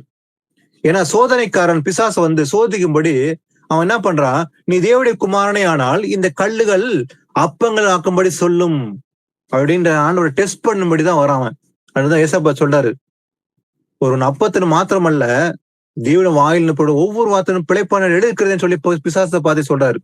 அப்போ நாம வாழுகிறது நமக்கு தேவையானது, ஒரு கிறிஸ்தவனுக்கு, தேவனுடைய பிள்ளைக்கு தேவையானது 2 விஷயம். அப்போ நாம மாம்ச சரீரத்தை பலன் அடைவதற்காக நமக்கு உணவு தேவைதான். ஆனா அதை காட்டிலும் அதிகமா தேவையை நம்ம ஆத்ம பலனடைய தேவனுடைய வார்த்தை தேவை. அப்ப நம்முடைய ஆத்மா பிழைக்க வேண்டும் என்றால் கர்த்தருடைய வார்த்தை வந்து அவசியம். அப்ப நாம் வாழ்வது இந்த அப்பத்தின் மாத்திரமல்ல, தேவனுடைய வார்த்தையினால் தான் என்று நாம் அறிந்து கொள்ள முடியும். லூக்கா 8:19-21 வாசிங்க. அப்பொழுது அவருடைய தாயாரும் சகோதரரும் அவரிடத்தில் வந்தார்கள். ஜன கூட்டத்தினாலே அவர் அண்டையில் அவர்கள் சேரக்கூடாதிருந்தது. அப்பொழுது உம்முடைய தாயாரும் உம்முடைய சகோதரரும் உம்மை பார்க்க வேண்டும் என்று வெளியே நிற்கிறார்கள் என்று அவருக்கு அறிவித்தார்கள். அதற்கு அவர், தேவனுடைய வசனத்தை கேட்டு அதன்படி செய்கிறவர்களே எனக்கு தாயும் எனக்கு சகோதரருமாய் இருக்கிறார்கள் என்றார். ஆமென். ஆமீன். ஏசப்பா அந்த இடத்துல அவர் வீட்டுல பிரசங்கம் பண்ணிருக்கும் போது வெளியே வந்து அவங்க தாய் சகோதரர் நிக்கிறான்னு சொல்லும் போது ஜனக்கூட்டத்துல ஒருத்தன் பார்த்து சொல்றான், உம்முடைய தாயும் உம்முடைய சகோதரரும் உம்மை பார்க்கும்படி வெளியே நிக்கிறாங்க அப்படின்னு சொல்லும் போது ஆண்டவர் சொல்றாரு, தேவனுடைய வசனத்தை கேட்டு அதன்படி செய்கிறவர்களே எனக்கு தாயும் எனக்கு சகோதரியுமா இருக்கிறார்கள் என்று ஏசப்பா சொல்றாரு. அப்போ இன்னைக்கு கூட நம்முடைய குடும்பம் வந்து எது, அவன் மாம்சல இருக்கிற குடும்பம் வந்து டெம்பரரி தான். நமக்கு இருந்துக்க கூடும் ஒரு காலத்துல. அண்ணன், தம்பி, தங்கை, இல்ல மாம்ச எல்லாம் இருக்கக்கூடும்.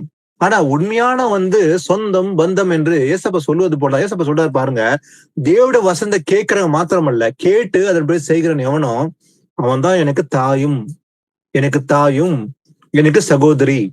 அப்ப இயேசு கிறிஸ்து நம்மளை பார்த்து சொல்றாரு, நான் உங்களை ஊழியக்காரன் என்று சொல்லவில்லை, உங்களை பார்த்து என் சிநேகிதன் என்றேன். நம்மளை பார்த்து சிநேகிதன் சொல்றாரு. அதே போல நம்மளை பார்த்து சொல்றாரு, நீ எங்களோட தாய், என்னுடைய சகோதரி. எப்போது கேட்கறது மாத்திரமல்ல, வசனத்தை அதன்படி செய்கிறது. அப்ப 100% கேட்கணும், 100% கை கொண்டு நடக்கணும். அப்பதான் நம்ம இயேசுக்கும் நமக்கும் அந்த உறவு. அப்போ நாம கூட நம்ம ஒரு காலத்துல நம்ம யாருன்னு தெரியாம தான் இருந்தோம். ஒரு 5 வருடங்கள் பின்பாக, இல்ல ஒரு 6-7 வருடங்கள் முன்பாக நம்ம ஒருத்தரை யாரும் அறியவில்லை. ஆனா இயேசு கிறிஸ்து தான் நம்மளை இணைத்து வைத்தார்.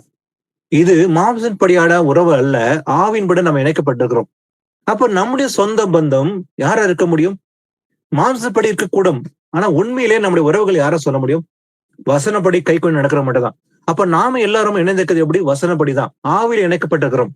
அப்ப நமக்கு சொந்தம், பந்தம், தகப்பன், தாய், சகோதரன் எல்லாமே ஆவியில இணைக்கப்பட்ட நமக்கு தான் உண்டு. அப்ப சபையில நம்ம எல்லாரும் எப்படி இருக்கிறோம்? ஒரே சபைதான், ஒரே சரத்துக்குள்ளதான் இருக்கிறோம், வேறு அவயங்கள். அப்ப வெவ்வேறு அவங்களா இருக்கிற நாம ஒரே சரத்துக்குள்ள இருக்கிறதுனால நமக்கு சொந்தம், பந்தம் என்று உண்மையிலே சொல்ல வேண்டும்னா சபையை தான் சொல்ல முடியும். அப்ப சபையில நாம எல்லாரும் எப்படி இருக்கிறோமா? ஒரே சரத்துக்குள்ள நாம எல்லாரும் இருக்கிறதுனால, ஏன்னா வசனப்படி கை கொண்டு நடக்கிறதுனாலதான். அப்போ ஆவியில தான் நம்ம இணைக்கப்பட்டிருக்கிறோம், தவிர மாம்ச உறவுகள் ஒருபோதும் கிடையாது. ஆனா இது வரைக்கும் இருந்துக்க கூடும் ஒரு காலத்துல, நம்முடைய சொந்த பந்தங்களை இருந்துக்கிறோம். ஆனா இன்னைக்கு வசனப்படி நடக்காதவர்களா இருக்க முடியும். ஆனா வசனப்படி நடக்காதவர்கள் நமக்கு சொந்த பந்தமே கிடையாது. இன்னைக்கு மாமன், மச்சன், இல்ல தம்பி, சொந்தம் என்று உறவுகள் கொண்டாட அவசியமே இல்லை. ஆனா யார் நமக்கு சொந்தம், பந்தம்? வசனப்படி நடக்கிறவங்க தான். வசனம் கேட்டு அது நடக்கிற மட்டும் தான் நமக்கு உறவுகள்லாம் இருப்பா போறாங்க. அதான் ஏசப்பா சொல்றாரு, தேவட வசனத்தை கேட்டு அதன்படி செய்கிறவர்களே எனக்கு தாயும் சகோதரியுமா இருக்கிறார்கள். வாசிக்கலாம். அதே போல யோவான் 8ஆம் அதிகாரம் 46-47.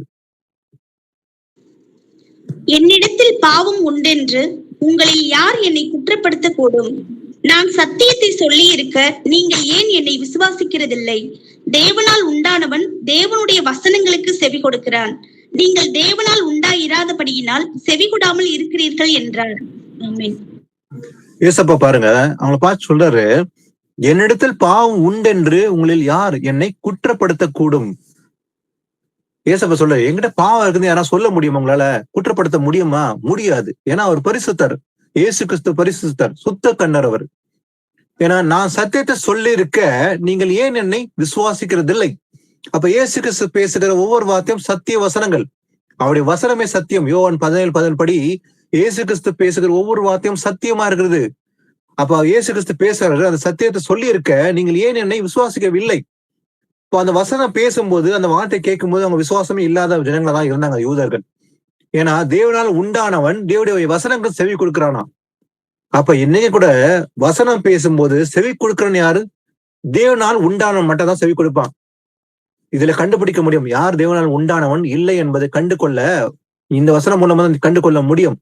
அப்ப தேவனால் உண்டானவன் தேவனுடைய வசனம் செவி கொடுப்பான். அப்ப எந்த வசனம் சொன்னாலும் அந்த வசனம் செவி கொடுக்கறதுதான் தேவனால் உண்டானவன். அதான் ஏசப்பா சொல்றாரு. அப்ப நீங்கள் தேவனால் உண்டா இராதபடியால் செவி கொடுக்காமல் இருக்கிறீர்கள். அப்ப ஏன் அவங்க செவி கொடுக்கல? ஏன்னா நீங்க எல்லாருமே தேவனால் உண்டா இருக்கவில்லை. ஒருவேளை இருந்திருந்தால் நீங்க வசனத்தை கேட்டிருப்பீங்க, செவி கொடுத்திருப்பீங்க, விசுவாசத்தை இருப்பீங்க. அப்போ வசனத்துக்கு செவி கொடுக்கறவன் தான் தேவனால் உண்டானவன். அப்ப சத்திய வசனம் பேசும்போது சத்திய வசனம் செவி கொடுக்கறவன் தான் தேவனால் உண்டானவன் சொல்லி ஏசப்பா அங்க சொல்றாரு. அடுத்தது நமக்கு இந்த தேவ வசனத்தை பத்தி பார்த்தோம். ஆரம்பத்துல 2 தீமோத்தேயு 3:16-17 இது சீர்திருத்தத்துக்காகவும் நீதியை படிப்பிக்கிறதுக்காகவும் பார்த்தோம். அதே போல நாம நம்முடைய யுத்தம் பாத்தீங்கன்னா துரைத்தனங்களோடும் உண்டு. மாம்சன் படி நமக்கு யுத்தம் கிடையாது. இந்த பூமியில இருக்கிற நமக்கு, பூமியில இருக்கிற மனுஷருக்கு மாம்சப்படி யுத்தம் இருக்கும்.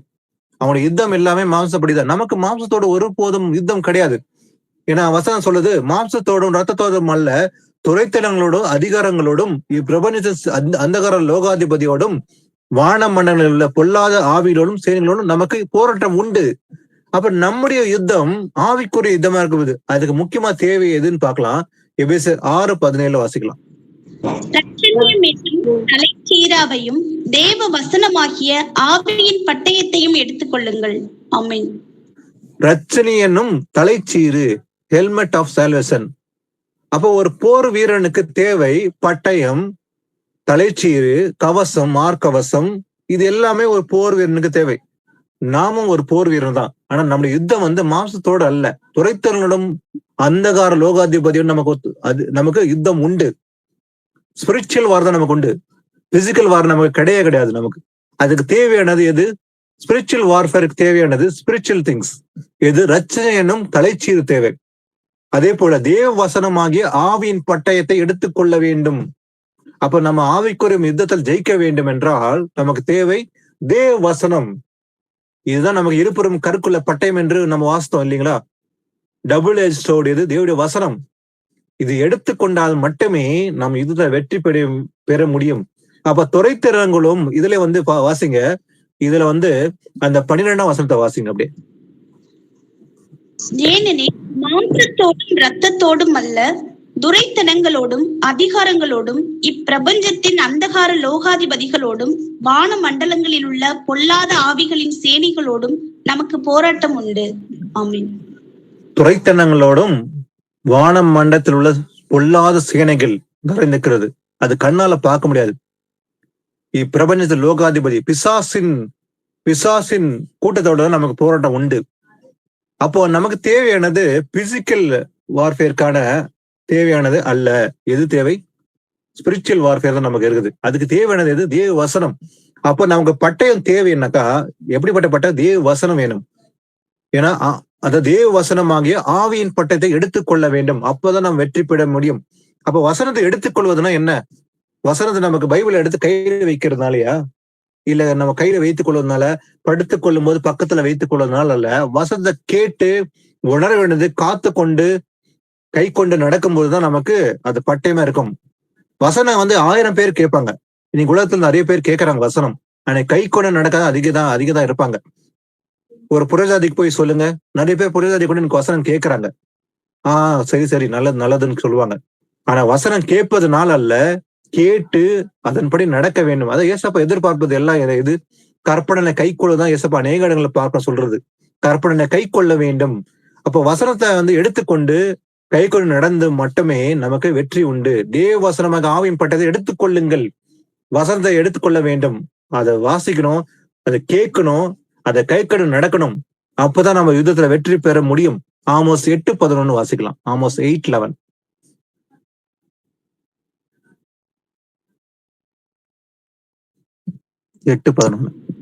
இதோ நான் தேசத்தின் மேல் பஞ்சத்தை அனுப்பும் நாட்கள் வரும். ஆகார குறைவினால் உண்டாகிய பஞ்சம் அல்ல, ஜல குறைவினால் உண்டாகிய தாகமும் அல்ல. கர்த்தருடைய வசனம் கேட்க கிடையாத பஞ்சத்தை அனுப்புவேன் என்று கர்த்தராகிய ஆண்டவர் சொல்லுகிறார். ஆமென். பஞ்சம் என்று ஒரு முக்கியமான விஷயத்தை நாங்க பாக்குறோம். தீர்க்கதரிசி மூலமா ஆமோஸ் மூலம் சொல்லப்பட்ட பஞ்சம். இந்த பஞ்ச காலம் பாத்தீங்கன்னாக்கா இதுக்கு முன்னாடி சுமார் ஒரு 500-700 வருடங்கள் வந்தது. எதை குறித்து பஞ்சம்? வசனத்தை கேட்கறது பஞ்சம். அதான் ஏசப்பா முன்கூட்டி அறிவித்திருந்தார். நான் தேசத்தின் மேல் பஞ்சத்தை அனுப்பும் நாட்கள் வரும் என்று கிட்டத்தட்ட 2000 வருடம் முன்பாக சொல்லப்பட்டது. எப்படிப்பட்ட பஞ்சம்? ஆகார குறைவினால் உண்டாகிய பஞ்சம் அல்ல. ஆனா முக்கியமா என்ன சொல்றாரு? ஜல குறைவினால் உண்டாகிய சாகமும் அல்ல. கர்த்தருடைய வசனம் கேட்க கிடையாத பஞ்சம். இது பாத்தீங்கன்னா அந்தி கிறிஸ்து போப்பு ஆளுகை செய்யும் போது அப்படிப்பட்ட நாட்கள் வந்தது. அன்னைக்கு பாத்தீங்கன்னா அந்த அந்தி கிறிஸ்து ஆளுகை செய்யும் போது அவனுடைய ஆளுகையில பைபிளை யாரெல்லாம் கையில வைத்திருப்பாங்களோ அவள் பிடித்து கொண்டு சிறையில போட்டு விடுவான். சில வீடுகளை பைபிள் இருந்தா அவன் பிடித்து கொண்டு போய் விடுவான். யாருக்கிட்ட பைபிள் வைத்துக் கொள்ள கூடாதுன்ற சட்டமே இருந்தது அன்னைக்கு. ஏன்னா அவன் பேசுறது, அவன் வாசிக்கிறது மட்டும்தான் எல்லாரும் கேட்க வேண்டும் என்ற ஒரு சட்டம் இருந்தது. ஏன்னா அந்த இடத்துல பார்த்தா அந்த காலத்துல வசனம் கேட்கறதுக்கு பஞ்சம் இருந்தது. இன்னைக்கு நமக்கு எல்லாமே இருக்குது வசதி. பாத்தீங்கன்னாக்கா பைபிளை வாசிக்கிறதுக்கு கேட்கறதுக்கு எல்லா வசதியும் உண்டு. இருந்தாலும் கூட கேட்க மனதில்லாத இன்னைக்கு உலகத்துல ஜனங்களா இருக்கிறாங்க. இன்னைக்கு மீடியா மூலமா அநேக வசனம் கேட்கலாம், வாசிக்கலாம். கையில எல்லார் கையிலும் பைபிள் வைத்துக் கொள்கிற இந்த காலகட்டம். அன்னைக்கு பிரிண்ட் எல்லாம் இல்லை. அந்த காலகட்டத்துல வந்து பாத்தீங்கன்னாக்கா பைபிள் பிரிண்ட் பண்ணாத காலகட்டம். ஒரு 10 வீட்டுல ஒரு பேர் தான் தோல் சுவடிகள், அதாவது மேனஸ்கிரிப்ட்ஸ்னு இருக்கும். எல்லாருமே பைபிள் வைத்துக் கொள்ள முடியாது அன்னைக்கு காலகட்டத்துல. ஆனா பஞ்சம் இருந்தது, கேட்கறதுக்கு ஒரு பஞ்சம், கேட்க ஆவலா இருப்பாங்க, கேட்கறதுக்கு பஞ்சம் இருந்தது. அப்ப கர்த்தருடைய வசனத்தை கேட்க கிடையாத பஞ்சம் அனுப்புவேன் என்று கர்த்தராகிய ஆண்டவர் சொல்லி இருக்கிறார். அந்த காலகட்டத்தில் நடந்தது. யாருக்கு தெரியும், வரப்போற நாட்களிலே அந்த பஞ்சம் மறுபடியும் வரலாம். வசனம் கேட்கறது, வசனம் தேடுவாங்க, கேட்கணும்னு சொல்லி விரும்புவாங்க. ஆனா கேட்க முடியாத ஒரு நாட்கள் கூட வரலாம், நமக்கு தெரியாது. ஆனா இப்போது நாட்கள் உண்டு. கிருபையின் காலகட்டத்தில் இருக்கிறோம், கிருபையின் முடிவு காலத்துல இருக்கிறோம். இன்னைக்கு எல்லாமே இருக்குது. வசனம் வந்து நமக்கு எல்லாம் மீடியா மூலமாக, மொபைல் மூலமாக, பைபிள் ஆப்களை வைத்துக் கொண்டு கேட்கவும், வாசிக்க தெரியலன்னா கூட பரவாயில்ல, இன்னைக்கு ஆடியோ பைபிள் இருக்குது இன்னைக்கு. ஆனா அதையும் கேட்க மனதில்லை சில பேருக்குள்ள. ஆடியோ போட்டு கேளுன்னு சொல்லி சில பேர் சொல்லும் போது அது கேட்க மனதில்லை.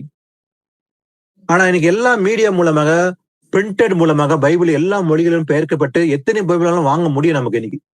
அந்த ஒரு கிருபையை அதிகமாக ஆண்டவர் கொடுத்திருக்கிறார். ஆனா இந்த காலகட்டம் மட்டும் தான் நமக்கு வாய்ப்பு, மனம் திரும்ப வாய்ப்பு இந்த காலகட்டம் மட்டும் தான். இது முடிவுல இருக்கிறோம். ஆனா ஆகார பஞ்சம் போல, வசனம் கேட்கிற பஞ்சம் எனக்கு வந்தது போல இனி வர ஒரு நாட்கள் வரலாம், தெரியாது. ஆனா இன்று வசனம் நமக்கு கிருபை கொடுத்தனால இது அதிகமான வாசிக்க வேண்டும். ஏன்னா கர்த்தருடைய வசனம் வந்து அவ்வளவு முக்கியம் என்று பார்க்கிறோம். வாசிக்கலாம். சங்கீதம் 119 103 வசனத்தை ஃபர்ஸ்ட் வாசிக்கலாம். உம்முடைய வார்த்தைகள் என் நாவுக்கு எவ்வளவு இனிமையானவைகள், என் வாய்க்கு அவைகள் தேனிலும் மதுரமாய் இருக்கும். உம்முடைய வார்த்தைகள் என் நாவுக்கு எப்படி இருக்குதான், என் நாக்குக்கு அது இனிமையானகள். இப்ப நம்ம ஒரு ஆகாரத்தை சாப்பிடுறோம், நமக்கு பிடித்தமான ஒரு ஆகாரத்தை நம்ம நாக்குல வைக்கும் போது நமக்கு எப்படியும் அது ரொம்ப இனிமை, நமக்கு சந்தோஷம் உண்டாகும் இல்ல. இதெல்லாம் மாம்சத்தின் வருகிற காரியங்கள் இல்லையா. ஆனா ஆவியில ஒரு சந்தோஷம் உண்டாகுது. எதனால? தேவனுடைய வார்த்தை என் நாவுக்கு. ஏன்னா அந்த வார்த்தையை நாம பேசுறதுனால, இந்த வாசிக்கிறதுனால நம்ம நாவுக்கு இனிமையா இருக்குது. எது? தேவனுடைய வார்த்தை. அதான் தாவீது சொல்றாரு, உங்களுடைய வார்த்தைகள் என் நாவுக்கு எவ்வளவு இனிமையானகள். பேசும்போதோ அதை வாசிக்கும் போதோ அது என் நாவுக்கு இனிமையா இருக்குது. ஏன்னா என் வாய்க்கு அவைகள் தேனிலும் மதுரமா இருக்கும். அப்ப நான் பேசுகிற இந்த வார்த்தை வசனமா இருக்கும் போது நமக்கு கூட அது தேனை விட அதிக சுவை உள்ளதா இருக்கும். எது? தேவனுடைய வார்த்தை என்று பார்க்கிறோம். இதுல 105 வசனத்தை வாசிங்க அப்படியே. உம்முடைய வசனம் என் கால்களுக்கு தீபமும் என் பாதைக்கு வெளிச்சமுமாய் இருக்கிறது. ஆமென். உம்முடைய வசனம் என் கால்களுக்கு தீபம், என் பாதைக்கு எப்படி இருக்குதா? அது வெளிச்சம். அப்போ நமக்கு வெளிச்சம் தேவை. நம்ம இருள்ல இருக்கும்போது வெளிச்சம் இல்லா நம்ம எந்த பாதையில போகிறோம்னு நமக்கு தெரியாது இல்லைங்களா.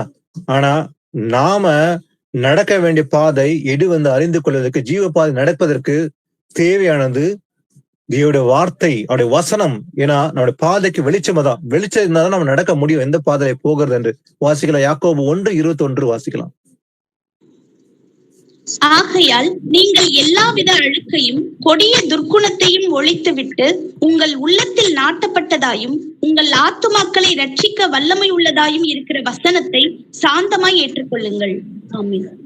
வசனம் கேட்கிறோம், அது கேட்கும் போது எப்படி ஏற்றுக்கொள்ள வேண்டுமா? சாந்தமா ஏற்றுக்கொள்ள வேண்டும். ஏன்னா பாருங்க, சாந்தமா ஏற்றுக்கொள்ள வேண்டும் என்றால் அது கேட்கிறோம், இது எனக்கு தான்ப்பா வசனம், என்னோட இயேசுவை பேசினாரு, இது என்னோட பேசின வசனம் என்று எப்போது அதை சாந்தமா ஏற்றுக்கொள்கிறோம் அப்போதான் மனம் திரும்பல் உண்டாகும். ஏன்னா நீங்கள் எல்லாவித அழுக்கையும் கொடிய துர்க்குணத்தையும் ஒழித்து விட வேண்டும். அப்போ முதல்ல தேவையானது பாவம் அறிக்கை, பாவத்தில் விடுதலையாக்கப்பட வேண்டும். அந்த துர்க்குணத்தை ஒழித்து விட்டு உங்கள் உள்ளத்தில் நாட்டப்பட்டதாயும் உங்கள் ஆத்துமாக்களை ரட்சிக்க வல்லமை உள்ளது. அப்ப நம்முடைய ஆத்துமாக்கள் ரட்சிப்பு அடைய வேண்டும். அந்த ஆத்மா ரட்சிக்க வல்லமை உள்ளது. எது? தேவ வசனம். அதை எப்படி ஏற்றுக்கொள்ள வேண்டுமா? சாந்தமா ஏற்றுக்கொள்ள வேண்டும். அப்போ ஒரு சகோதரன் பேசும்போது கூட சகோதரன் தான் பேசுறாரு என்று, இது இல்ல என்னோட பேசல, இது வேற சகோதரன் பேசிக் கொண்டிருக்காரு நினைப்பதை காட்டிலும், இல்ல இந்த வசனம் என்னுடையது, இது பேசுகிற ஆவியானவர். ஏன்னா இந்த வசனம் என்னுடையது எப்போது அந்த சாந்தமா ஏற்றுக்கொள்கிறோமோ அப்போதான் மனம் திரும்பல் உண்டாகும். இந்த வசனம் என்னோட பேசினது, நான் இந்த விஷயத்துல கரெக்ஷன் செய்ய வேண்டும். இந்த வசனத்தை என்ன கேட்டேன் புதுசா ஃபர்ஸ்ட் டைம், அதனால நான் மனம் திரும்பல உண்டாகணும் என்று மனம் திரும்பும் போதுதான் தேவன் பிரியப்படுகிறார். ஏன்னா இது எப்படி ஏற்றுக்கொள்ள வேண்டுமா? சாந்தமா ஏற்றுக்கொள்ள வேண்டும். வாசிக்கலாம். இயேசு கிறிஸ்துடைய வசனம் அவர் சொன்னார்னா சொன்னதுதான், அது நிறைவேறே தீரும். ஏசாயா 55ஆம் அதிகாரம் 10-11. மலைக்கு விளக்கினாலும்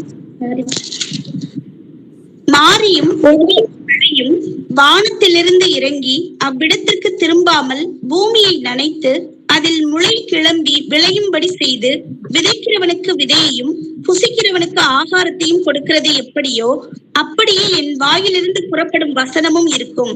அது வெறுமையாய் என்னிடத்திற்கு திரும்பாமல் அது தான் விரும்புகிறதை செய்து நான் அதை அனுப்பின காரியமாகும்படி வாய்க்கும். ஆமென். பாருங்க, அவருடைய வார்த்தைக்கு இவ்வளவு ஒரு பவர் இருக்குது, வல்லம் இருக்குதுன்னு பாருங்க. மாரியும் உறைந்த மழையும் வானத்திலிருந்து இறங்கி இவ்விடத்துக்கு திரும்பாமல் பூமியை நனைத்து அதன் முளை கிளம்பி விளையும்படி செய்தது. அதே போலதான் விதைக்கிறவனுக்கு விதையும் புசிக்கிறவனுக்கு ஆகாரத்தையும் கொடுக்கிறது எப்படியோ. அப்ப எவன் ஒருத்தன் வந்து நிலத்துல விதைக்கிறானோ, விதைக்கிறவனுக்கு என்ன கொடுக்கும்? ஆகாரத்தை கொடுக்கும். புசிக்கிறதுக்கு ஆகாரத்தை கொடுக்கிறது எப்படியோ அதே போலதான் என் வாயினப்போட வாசனமும் அப்படியே இருக்கும். அப்ப இயேசு கிறிஸ்து வாயினப்போட ஒவ்வொரு வசனம் எப்படி இருக்குமா? அது வெறுமையா எடுத்து திரும்புவதில்லை. திரும்பாம என்ன நடக்குமா? அது நான் விரும்புகிறத செய்து நான் அதை அனுப்பின காரியமாக்கும்படி வாய்க்கும். அவ்வளோ வல்லமை உள்ளது தேவனுடைய வார்த்தை என்பதை பாருங்கள். அது நான் விரும்புகிறதை செய்து, அப்ப தேவன் விரும்புகிற காரியத்தை செய்யும்படி வசனம் வரப்போ சொல்லிட்டான ஏசப்பா, அவ்வளவுதான். அவர் விரும்புகிற காரியத்தை நிறைவேறிய தீரும். அதுல மாற்று கருத்தை கிடையாது. ஏன்னா நான் அதை அனுப்பின காரியமாக்கும்படி அது வாய்க்கும்.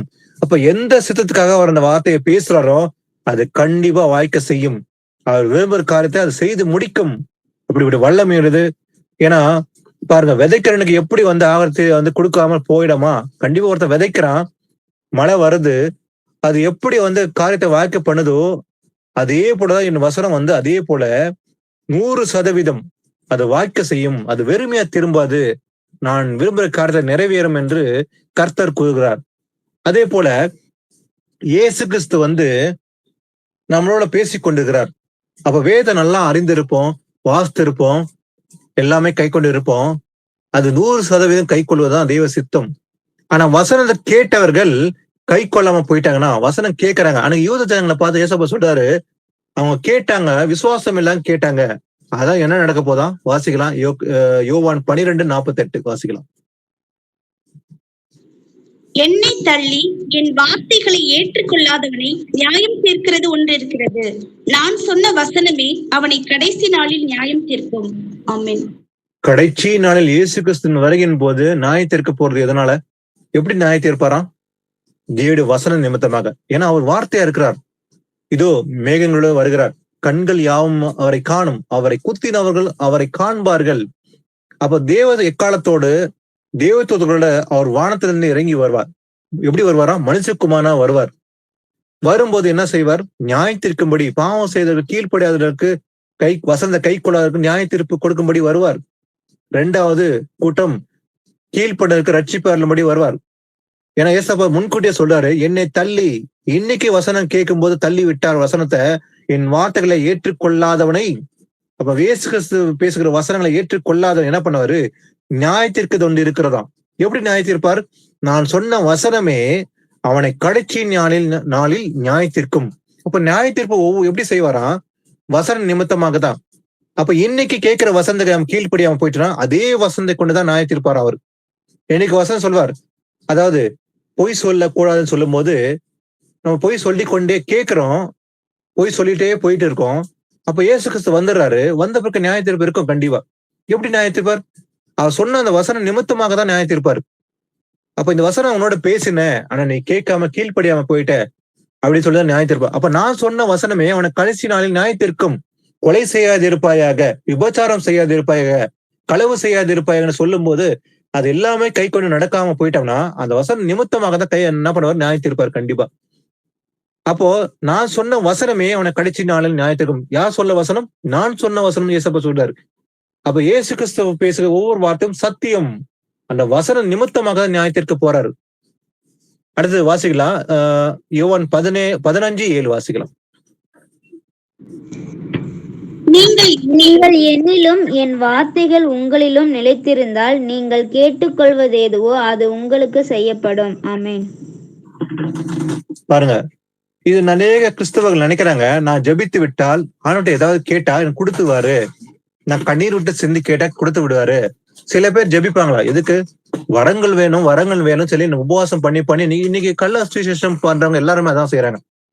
கனிகள் தேடாம வரங்களை மட்டும் தேடுறாங்க. ஏன்னா வரங்களை பெற்றுக்கொண்டால் நான் ஜனங்களை என் பக்கமா சாய்த்து விட முடியும், எனக்கு ஜனங்களை சேர்த்து கொள்ள முடியும்.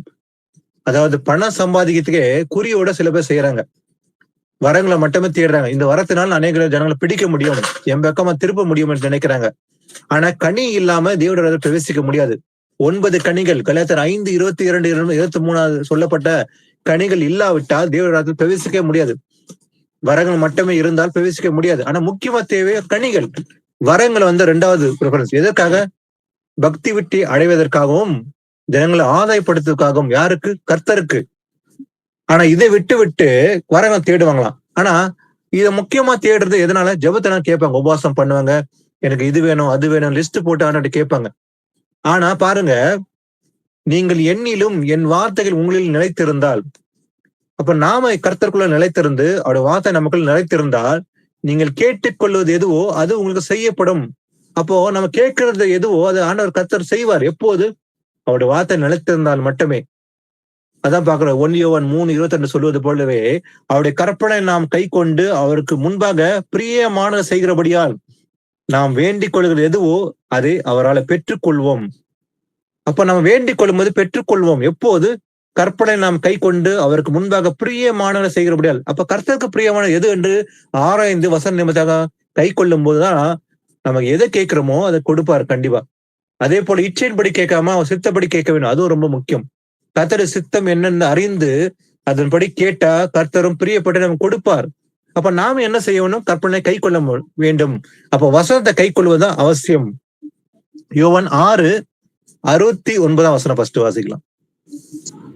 நீ ஜீவனுள்ள தேவனுடைய குமாரனாகிய கிறிஸ்து என்று நாங்கள் விசுவாசித்தும் அறிந்தும் இருக்கிறோம் என்றான். ஆமென். பாருங்க, இயேசு கிறிஸ்து பேசும்போது அநேகர் அவிசுவாசோட பின்வாங்கி போயிடுறாங்க. ஆனா அது முதல் அவருடைய சீசர்கள் அநேகர் அவரோட கூட நடவாமல் போயிட்டாங்க. இது யார் பின்பற்றக்கூடும், இது கடினமான உபதேசம் சொல்லி சீசர்கள் அநேகர் பின்வாங்கி போயிட்டாங்க. அப்போது ஏசப்பா பார்த்து பன்னீர் பார்த்து நோக்கி சொல்றாரு, நீங்களும் போய்விட மனதா இருக்கிறீர்களா, நீங்க அவங்க கூட போறீங்களா இப்படி கேட்கும் போது சீமோன் பேதுரு ஒரு வார்த்தை சொல்றாரு பாருங்க, ஆண்டவரே யாரிடத்தில் போவோம், நித்திய ஜீவ வசனம் உம்மிடத்தில் உண்டே, எங்க போவோம் ஆண்டவரே நாங்க, ஏன்னா அந்த ஜீவனுள்ள வசனம் யார்கிட்டக்குதான்? உம்மிடத்தில் உண்டு. பேதுரு அறிந்திருந்தார் அந்த வசனங்கள் ஜீவன் உள்ளது, இயேசு கிறிஸ்துதான் அந்த வசனம் இருக்குது. ஏன்னா நித்திய ஜீவ வசனம் யார்கிட்டக்குதான்? ஏசப்பா கிட்ட இருக்குதுன்னு சொல்லி அறிந்து பேதுரு சொல்றாரு, ஏன்னா நீ ஜீவனுள்ள தேவனுடைய குமாரனாக கிறிஸ்து என்று நாங்கள் விசுவாசித்தும் அறிந்தும் இருக்கிறோம். இது அறிந்தவன் யாரு? பேதுரு அறிந்த நல்லாவே தெரிஞ்சிருச்சு. ஏன்னா ஏசப்பா கிட்ட தான் அந்த நித்திய ஜீவ வசனங்கள் உண்டு இருக்கு. அதை நாங்க போக மாட்டோம் ஆண்டவரே, என்ன வசனம் கிட்ட தான் இருக்கிறோம், எங்களுக்கு தேவையானது வசனம் என்று பேதுரு அறிந்திருந்தான். வாசிக்கலாம். அடுத்தது சங்கீதம் 119:9 வாசிக்கலாம்.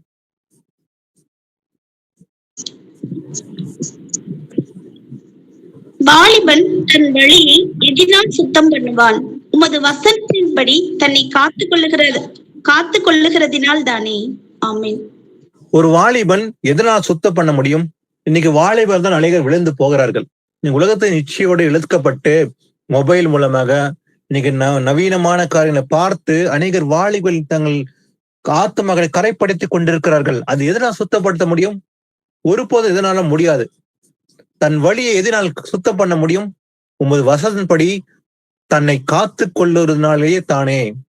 அப்போ வசன நிமித்தமாக தான் ஒரு வாழுடைய வழிகளை சுத்தம் பண்ண முடியும். அப்ப ஒரு வாலிபன் மனம் திரும்பி சுத்தமாக்கப்பட வேண்டும் என்றால் வசனம் மட்டும் தான் முடியும், எந்த மனுஷனால முடியாது. அடுத்தது வாசிக்கலாம். 2 கொரிந்தியர் 3:2-3 வசனங்களை வாசிக்கலாம். எங்கள் இருதயங்களில் எழுதப்பட்டும் சகல மனுஷராலும் அறிந்து வாசிக்கப்பட்டும் இருக்கிற எங்கள் நிருபம் நீங்கள் தானே. ஏனெனில் நீங்கள் எங்கள் ஊழியத்தினால் உண்டாகிய கிறிஸ்துவின் நிருபமாய் இருக்கிறீர்கள் என்று வெளியரங்கமாய் இருக்கிறது. அது மையினால் அல்ல, ஜீவனுள்ள தேவனுடைய ஆவியினாலும் கற்பலகைகளில் அல்ல, இருதயங்களாகிய சதையான பலகையிலேயும் எழுதப்பட்டிருக்கிறது. ஆமென். தேவனுடைய வசனம் அன்றைக்கு கற்பலையினால் எழுதப்பட்டு கொடுக்கப்பட்டிருந்தது. இது முன்கூட்டியே எரேமியால ஆண்டவர் பிற்காலத்தில் நடக்க போற ஒரு தீர்க்கதரிசன வசனம் சொல்லியிருக்காரு. எரேமியா 32-33 வாசிக்கும்படி பார்க்கும்போது, அந்நாட்களுக்கு பிற்பாடு நான் இஸ்ரவேல் குடும்பத்தோடு பண்ண போகிற உடன்படிக்கை என்னவென்றால், நான் என் நியாயப்பிரமாணத்தை அவள் உள்ளத்திலே வைத்து அதை அவர் இருத்தலே எழுதி, நான் அவர்கள் தேவனா இருப்பேன், அவர்களின் ஜனமா இருப்பார்கள் என்று சொல்லப்படுது. இந்த எபிரேயர்ல பாக்குறோம். எபிரேயர் 10-16 வாசிங்க அப்படியே. அந்த நாட்களுக்கு பின்பு நான் அவர்களோட பண்ணும் உடன்படிக்கையாவது, நான் என்னுடைய பிரமாணங்களை அவர்களுடைய இருதயங்களில் வைத்து அவைகளை அவர்களுடைய மனதில் எழுதுவேன் என்று கர்த்தர் சொல்லுகிறார் என்பதை உரைத்த பின்பு. ஆமென். அன்னைக்கு சொல்லப்பட்ட வசனம் நிறைவேறும்படிதான் இன்னைக்கு நடக்கிறது. ஏன்னா அன்னைக்கு அவங்களுக்கு கற்பலகையினால் எழுதப்பட்ட வார்த்தையில் கொடுக்கப்பட்டது. ஆனா இன்னைக்கு தேவ வார்த்தை ஆவியானவரால ஆவியினால் எழுதப்பட்டிருக்கிறது. எங்கேயா? நம்முடைய இருதயங்களை. அது மையினால் அல்ல, நம்ம இருதயங்களை வைத்து அவைகள் அவர்களுக்கு மனதில் எழுதுவேன். எங்க எழுதுவார கர்த்தர்? நம்முடைய மனதில் எழுதுவார். இன்னைக்கு வசனம் எங்க இருக்க வேண்டும்? நம் மனதில் இருக்க வேண்டும், நம்ம இருதயம் எழுதப்பட்டு இருக்க வேண்டும். இப்ப வசனம் அன்னைக்கு கொடுக்கப்பட்டது. ஆனா இன்னைக்கு எங்க வசனம் இருக்க வேண்டும்? அதோடைய வார்த்தை நம்முடைய மனதில் இருக்க வேண்டும், நம்ம இருதயம் இருக்க வேண்டும். இங்கதான் எழுதப்பட வேண்டும். எப்படி? ஆவியினால் எழுதப்பட வேண்டும். வாசிக்கலாம். வெளிப்படுத்தல் 19:11-13 வாசிக்கலாம். பின்பு பரலோகம் திறந்திருக்க கண்டேன். இதோ ஒரு வெள்ளை குதிரை காணப்பட்டது. அதன் மேல் ஏறி இருந்தவர் உண்மையும் சத்தியம் உள்ளவர் எண்ணப்பட்டவர். அவர் நீதியாய் நியாயம் தீர்த்து யுத்தம் பண்ணுகிறார். அவருடைய கண்கள் அக்கினி ஜுவாலை போல் இருந்தன. அவருடைய சிரசின் மேல் அநேக கிரீடங்கள் இருந்தன. அவருக்கே என்று வேறொருவருக்கும் தெரியாத ஒரு நாமமும் எழுதியிருந்தது. இரத்தத்தில் துவைக்கப்பட்ட வஸ்திரத்தை தரித்திருந்தார். அவருடைய நாமம் தேவனுடைய வார்த்தை என்பதே. ஆமென். ஆமென். பாருங்க, தேவனுடைய வார்த்தை பத்தி பாக்குறோம். இது ஃபியூச்சர், அதாவது நடக்க போட ஒரு காரியத்தை கொடுத்து யோவான் 13 தரிசனத்தை பாக்குறார். ஏன்னா பின் பரலோகம் திறக்கப்பட்டிருக்க கண்டேன், இதோ ஒரு வெள்ளை குதிரை காணப்பட்டது. அதன் மேல் ஏறி இருந்தவர் உண்மையும் சத்தியம் உள்ளவர் எண்ணப்பட்டார். அவர் நீதியா நியாயத்தீர்த்து யுத்தம் பண்ணுகிறார். யார் அவர்? நன்றவராக இயேசு கிறிஸ்து பத்தி தான் இங்க சொல்லப்படுகிறது. அப்ப யோவான் பார்த்தது இயேசு கிறிஸ்து தான். அப்போ அவருடைய கண்கள் எப்படி இருந்ததா? அக்னி ஜுவாலை போல் இருந்தது. அவருடைய சிரசின் மேல் எப்படின்னா கிரீடங்கள் இருந்தன. அவருக்கே என்று வேறு ஒருவருக்கும் தெரியாத ஒரு நாமம் எழுதப்பட்டு இருந்தான். யாருக்குமே தெரியாத ஒரு ரகசியமான ஒரு நாமம் இருந்தது. அது யோவான் பார்க்கிறார். அப்போ ரத்தத்தில் துவைக்கப்பட்ட வஸ்திரத்தை தரித்திருந்தாராம். அப்போ அவருடைய நாமம் தேவனுடைய வார்த்தை என்பதே. அப்ப இயேசு கிறிஸ்துக்கு இன்னொரு பேருனா வார்த்தை. அதான் யோவான் சொல்லுவார், தேவனுடைய வார்த்தை என்பதே அவருடைய நாமம். ஏன்னா அந்த வார்த்தை மாம்சமாகி என்று பார்க்கிறோம். அப்ப God manifested in flesh, தேவன் மாம்சத்தில் வெளிப்பட்டார். அப்போ வெளிப்பட்டது யாரு? வார்த்தை. அந்த வார்த்தை யாரு? இயேசு கிறிஸ்துன்னு சொல்லி பார்க்கிறோம். அதனாலதான் இயேசு கிறிஸ்து பேசுகிற ஒவ்வொரு வார்த்தையும் சாதாரண விஷயம் அல்ல, அது வல்லமை உள்ளது, அது இருபுறமும் கருக்குள்ள பட்டது என்று பார்க்கிறோம். வாசிக்கலாம். அதே போல 1 பேதுரு 4:11 வாசிக்கலாம். இன்னும் 2-3 வசனம் வாசித்து முடிக்கலாம். 1 பேதுரு 4:11. ஒருவன் போதித்தால் தேவனுடைய வாக்கியங்களின்படி போதிக்க கடவன். ஒருவன் உதவி செய்தால் தேவன் தந்தருளும் பலத்தின்படி செய்ய கடவன். எல்லாவற்றிலேயும் இயேசு கிறிஸ்து மூலமாய் தேவன் மகிமைப்படும்படியே செய்வீர்களாக. அவருக்கே மகிமையும் வல்லமையும் சதா காலங்களிலும் உண்டாயிருப்பதாக. ஆமென். ஒருவன் போதித்தால் தேவனுடைய வாக்கியங்களின்படி போதிக்க வேண்டும். இது ரொம்ப ரொம்ப ரொம்ப முக்கியமானது. இன்னைக்கு உலகத்துல நிறைய பேர் என்ன பண்றாங்க, இதை தெரியாம தான் என்ன பண்றாங்க, தங்களை சொந்த வார்த்தைகள் பேச ஆரம்பிக்கிறாங்க. அப்போ ஒருத்தன் போய் நம்ம சுவிசேஷம் அறிவிக்கிறோம், போதிக்கிறோம்னாக்கா உன்னை சொந்த வார்த்தைகள் ஒருபோதும் போதிக்க கூடாது. எப்படி போதிக்கணுமா? தேவனுடைய வாக்கியங்கள் படிதான் போதிக்க வேண்டும், வசனப்படிதான் நம்ம பேச வேண்டும். அப்போ ஒருத்தனுக்கு பேசும்போது போதிக்கும் போது நம்ம சொந்த வார்த்தைகளை யூஸ் பண்ணாம வசன அடிப்படையில தான் பேச வேண்டும். வசனம் இப்படி பேசுகிறது, வசனம் இப்படி கூறுகிறது, இது தேவனுடைய வார்த்தை என்று நமக்கு போதிக்கிறது அவசியம். ஒருத்தன் போதித்தால் தேவனுடைய வார்த்தை தவிர ஒன்றும் போதிக்க கூடாது, வாக்கியங்களபடி போதிக்க கடவன் என்று வேதம் கூறுவது போல நம்முடைய போதனை எல்லாமே தேவனுடைய வசனப்படிதான் இருக்க வேண்டும். வாசிக்கலாம். மத்தேயு 24:35.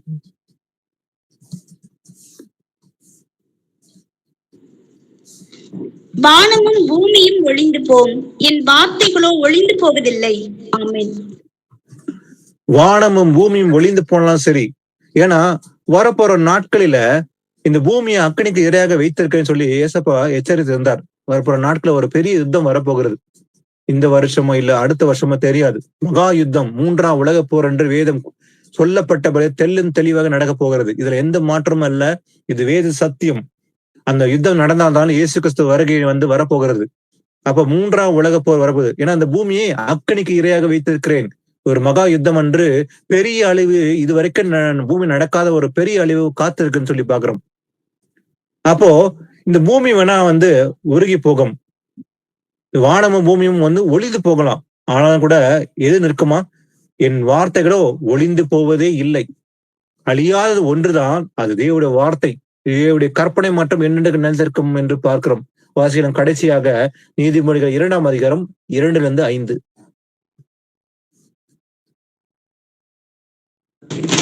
நீ என் வார்த்தைகளை ஏற்றுக்கொண்டு என் கட்டளைகளை உன்னிடத்தில் பத்திரப்படுத்தி ஞானத்தை வா என்று கூப்பிட்டு புத்தியை சத்தமிட்டு அழைத்து அதை வெள்ளியை போல் நாடி புதையல்களை தேடுகிறது போல் தேடுவாயாகில் அப்பொழுது கர்த்தருக்கு பயப்படுதல் இன்னதென்று நீ உணர்ந்து தேவனை அறியும் அறிவை கண்டடைவாய். ஆமென். ஆமென். கர்த்தர் விரும்புகிற காரியம் என்ன? ஒன்னே ஒண்ணுதான். அவர் பலிய விரும்பல, காணிக்க விரும்பல, தசம விரும்பல, இது செலுத்தணும் அது செலுத்தணும் என்று ஒண்ணுமே இல்லை. எதை விரும்புறாரா? என் வார்த்தைகளை ஏற்றுக்கொள்ள வேண்டும், அதை காத்து கொள்ள வேண்டும், என் கட்டளைகளை உன்னிடத்தில் பத்திரப்படுத்த, எங்க இருதல பத்திரப்படுத்தி ஞானத்தை வா என்று கூப்பிடு, புத்தி சத்தமிட்டு அழைத்து அதை வெள்ளியை போல் நாட வேண்டும். எப்படி தேட வேண்டும்? அதோடைய வார்த்தை வெள்ளியை போல் தேட வேண்டும். புதையலை போல தேடுகிறது போல தேடுவாயாகில். ஒரு புதலை எப்படி தேடுவாங்க? ஒரு பெரிய புதல் இருக்குது, தங்கம் வெள்ளியில நடந்துக்கிற ஒரு புதலை பார்த்தோம், எப்படி தேடும்? அது எப்படியாவது தோண்டி எடுக்க வேண்டும் என்று ஒரு மூச்சோட தான் செய்வாங்க இல்லையா? அதை அப்படி தேடி எடுக்கணும்னு சொல்லி, அதே போலதான் நம்ம என்ன பண்ணுமா, தேவனுடைய வார்த்தை நம்ம எப்படி தேட வேண்டுமா? புதையலை போல தேடுவாயாகில் அப்போது கர்த்தருக்கு பயப்படுதல் என்னதென்று நீ உணர்ந்து கொள்வாய். உணர்ந்து தேவன அறியும் அறிவை கண்டடைவாய். அப்ப தேவனுடைய அறிவில நாம் வளர வேண்டும் என்றால் என்ன தேட வேண்டும்? தேவனுடைய வார்த்தை. அது புதையலை போல தேட வேண்டும், வெள்ளியை போல நம்ம தேட வேண்டும். தேடினால் தேவனை அறியும் அறிவை கண்டடைவார். அப்போ கர்த்தரை அறிகிற அறிவிலே நாம் வளர வேண்டும் என்று வேத வாக்கியம் கூறுகிறது இல்லையா? அப்ப எதுல நாம் வளர்வது அவசியம்? தேவனுடைய வார்த்தையில அறிந்து அதை கைகள் நடப்பது தேவ சித்தம். கர்த்தரை அறிகிற அறிவில வளர வேண்டும். நம்முடைய கர்த்தரும் இரட்சகருமாக இயேசு கிறிஸ்துவின் கிருபையிலும் அவரை அறிகிற அறிவிலும் வளருங்கள் என்று வேத வாக்கியம் கூறுகிறது போலவே, அது வளர்றதுக்கு தேவை தேவ வசனம். அதை வெள்ளியை போல் தேட வேண்டும், புதையலை போல நாடினால் அப்போது தேவன அறியும் அறிவை கண்டடைவாள். அப்போது நாம் விழித்துக் கொண்டு அவருடைய வருகை மட்டும் காத்திருப்போம். ஆமேன். சோ இது வரைக்கும் இயேசு கொடுத்த வார்த்தைகளுக்காக நன்றி. 2 தீமோத்தி 3:16-17 படி எதற்காக நம்ம கொடுக்கப்பட்டது அதான் பார்த்தோம் இல்லைங்களா? அதாவது உபதேசத்துக்கும் கடிந்து கொள்ளுதலுக்கும் சீர்திருத்தத்துக்கும் நீதியை படிப்பிக்கிறதுக்கும் பிரயோஜனமுள்ளது எது? தேவனுடைய வார்த்தை. இது வெள்ளியை போல் நாட வேண்டும், புதையலை போல தேடினால் கண்டடைந்து தேவன் அறிகிற அறிவில அடைந்து நாம் வளர முடியும். ஏசப்பாக்கு நன்றி செலுத்தி ஒரு ஜெபத்தோட இந்த பைபிள் ஸ்டடி முடியலாம். சோ நம்மில் ஒருவர் யாரா இந்த பேசின வார்த்தைகளுக்காக ஆவியானவருக்கு நன்றி செலுத்தி ஒப்பு கொடுத்து ஒரு முடிவு ஜெபத்தை நம்மில் ஒருவர் செய்யலாம்.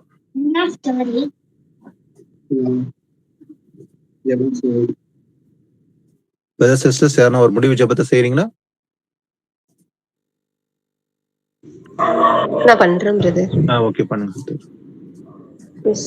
துதிக்கிறோம் அப்பா, மை போற்றுகிறோம் தேவாதி தேவனை, கத்தாதி கத்ராக இயேசு கிறிஸ்துவே மை போற்றுகிறோம் அப்பா. ஒன்றான மெய் தேவனை, வார்த்தையானவரே, வழியும் சத்தியம் ஜீவனமானவரே, இசப்பா மை துதிக்கிறோம் போற்றுகிறோம். இசப்பா வேலையில கூட தகப்பனை இசப்பா இவ்வளவு நேரமா இசப்பா நீ பேசி கொண்டு வந்த சகோதரரை முடி மறைத்து நீ பேசியதற்காக நன்றி இசப்பா. அப்பா எங்களை இசப்பா உடைய வார்த்தையினால ஒவ்வொரு நாளும் நீர் இசப்பா எங்களோட இடைப்பட்டு கொண்டிருக்கீங்க தகப்பன், அதற்காக நன்றி இயேசுவே. ஏதோ தகப்பனை நாங்கள் கேட்டவர்கள் இசப்பா அப்பா அப்படியே நாங்கள் போய்விடாமல் இசப்பா 30, 60, 100 பலன் கொடுக்க வேண்டும் என்று சொல்லியிருக்கீங்களப்பா. அதே போல நாங்கள் பலன் கொடுக்கிறவர்களா இருக்க இசப்பா எங்களை ஒவ்வொருவருக்கும் நீங்கள் கிருபை பாராட்டும்படியாய் உங்களுடைய நாமத்தினால ஜெபிக்கிறோம் இசப்பா. அப்பா என் தகப்பனே இசப்பா, மாம்சமானது ஒன்றுக்கும் உதவாது, ஆவியை உயிர்ப்பிக்கிறது. நான் உங்களுக்கு சொல்லுகிற வசனங்கள் ஆவியாயும் ஜீவனாயும் இருக்கிறதுன்னு சொன்னீங்க இசப்பா. உடைய வார்த்தைகள் ஒவ்வொன்றும் ஆவி உள்ளது, ஜீவனுள்ளதா இருக்கிறது இசப்பா. அப்பா என் தகப்பனே எங்களை இசப்பா அந்நியரும் திக்கற்றவர்களும் பரதேசிகளும் தேவனற்றவர்களுமா இருந்த எங்களை தெரிந்து கொண்டே எங்கள் தேவனே தகப்பனே. அப்பா நன்றி இயேசுப்பா, இம்மட்டமா எங்களை வழிநடத்தி வந்ததற்காக நன்றி செலுத்துகிறோம் தகப்பனே. இயேசுப்பா இவ்வளோ நேரமா நாங்கள் கேட்ட வார்த்தைகள் இயேசுப்பா, நாங்களப்பா எவ்வளவோ தவறு செய்கிறோம் இயேசுப்பா. அப்பா அனுதினமும் கேட்கிறோம் இயேசுப்பா, எவ்வளவோ காரியங்கள் நீர் எங்களோடு பேசிக்கொண்டு வருகிறீங்க இயேசுப்பா. எங்களை எந்த அளவுக்கு நேசிக்கிறீங்க தகப்பனே. ஆனாலும் இயேசுப்பா நாங்கள் தவறு செய்து கொண்டே இருக்கிறோம் தகப்பனே. இயேசுப்பா எங்களை கைவிட்டுறாதீங்க, சரி பண்ணுங்க இயேசுப்பா. நாங்கள் இன்னும் அப்பா எதெல்லாம் மாற வேண்டுமோ அதெல்லாம் மாற உதவி செய்யுங்க தகப்பனே. அநியாயம் செய்கிறோம் இன்னும் அநியாயம் செய்யட்டும், அசுத்தமா இருக்கணும் அசுத்தமா இருக்கட்டும், நீதி செய்கிறோம் நீதி செய்யட்டும், பரிசுத்தமா இருக்கிறோம் இன்னும் பரிசுத்தமா இருக்கட்டும் சொன்னீங்களே இயேசுப்பா. நீங்க இன்னும் பரிசுத்தமா இருக்குங்கப்பா. இதோ சீக்கிரமாய் வருகிறேன்னு சொல்லியிருக்கீங்கப்பா. அவனவனுடைய கிரியைகளின்படி அவனவனுக்கு நான் அளிக்கும் பலன் என்னோட கூட வருகிறேன்னு சொல்லியிருக்கீங்க இயேசுப்பா. அப்பா என் தகப்பனே இவ்வளவு காலமா எங்களை நீர் அப்பா மன்னித்து வழிநடத்தி வந்திருக்கீங்க இயேசுப்பா. இல்லை என்றால் இயேசுப்பா நாங்கள் இருக்க முடியாது தகப்பனே. ஒவ்வொரு நாளும் உம்முடைய கிருபையினால் இடைக்கட்டி வருகிறீங்க இயேசுப்பா. நாங்கள் மனம் திரும்பி ஒவ்வொருவரும் இயேசுப்பா உம்முடைய நாமத்துக்கு இன்று இயேசுப்பா நாங்கள் பரிசுத்தமா உம்முடைய நித்திய ஜீவனை பெற்றுக்கொள்வர்களா இருக்கு எங்களை தகுதிப்படுத்துவீராக இயேசுப்பா. இன்னும் இயேசுப்பா உம்முடைய வார்த்தை கேட்க கிடைக்காத பஞ்சம் அப்பா வரும் என்று பார்க்கிறோமே தகப்பனே. இயேசுப்பா தகப்பனே நாங்கள் இந்த கிருபையில காலத்துல இயேசுப்பா இந்த இயேசுப்பா இறக்கத்தின் அப்பா இந்த காலத்துல இயேசுப்பா நாங்கள் அப்பா உம்முடைய சத்தியத்தை கேட்டு அதன்படி நாங்கள் அப்பா பற்றிக்கொள்ள உதவி செய்வீராக தகப்பனே. அப்பா இயேசுப்பா என் தேவனே இப்ப எங்களுடைய குற்றக்குறைகள் எதுவா இருந்தாலும் மன்னித்து எங்கள் ஜெபத்தை ஏற்றுக்கொள்ளும்படியாக நாமத்தில் வேண்டிக் கொள்கிறோம். இயேசுவின் மூலம் ஜெபம் கேளும் என்று நல்ல பிதாவே, amen. Amen amen. Praise lord brother sister. Thank you brother sister. Praise the Lord, brother. Praise lord. Amen. Praise the Lord, brother. Praise lord brother.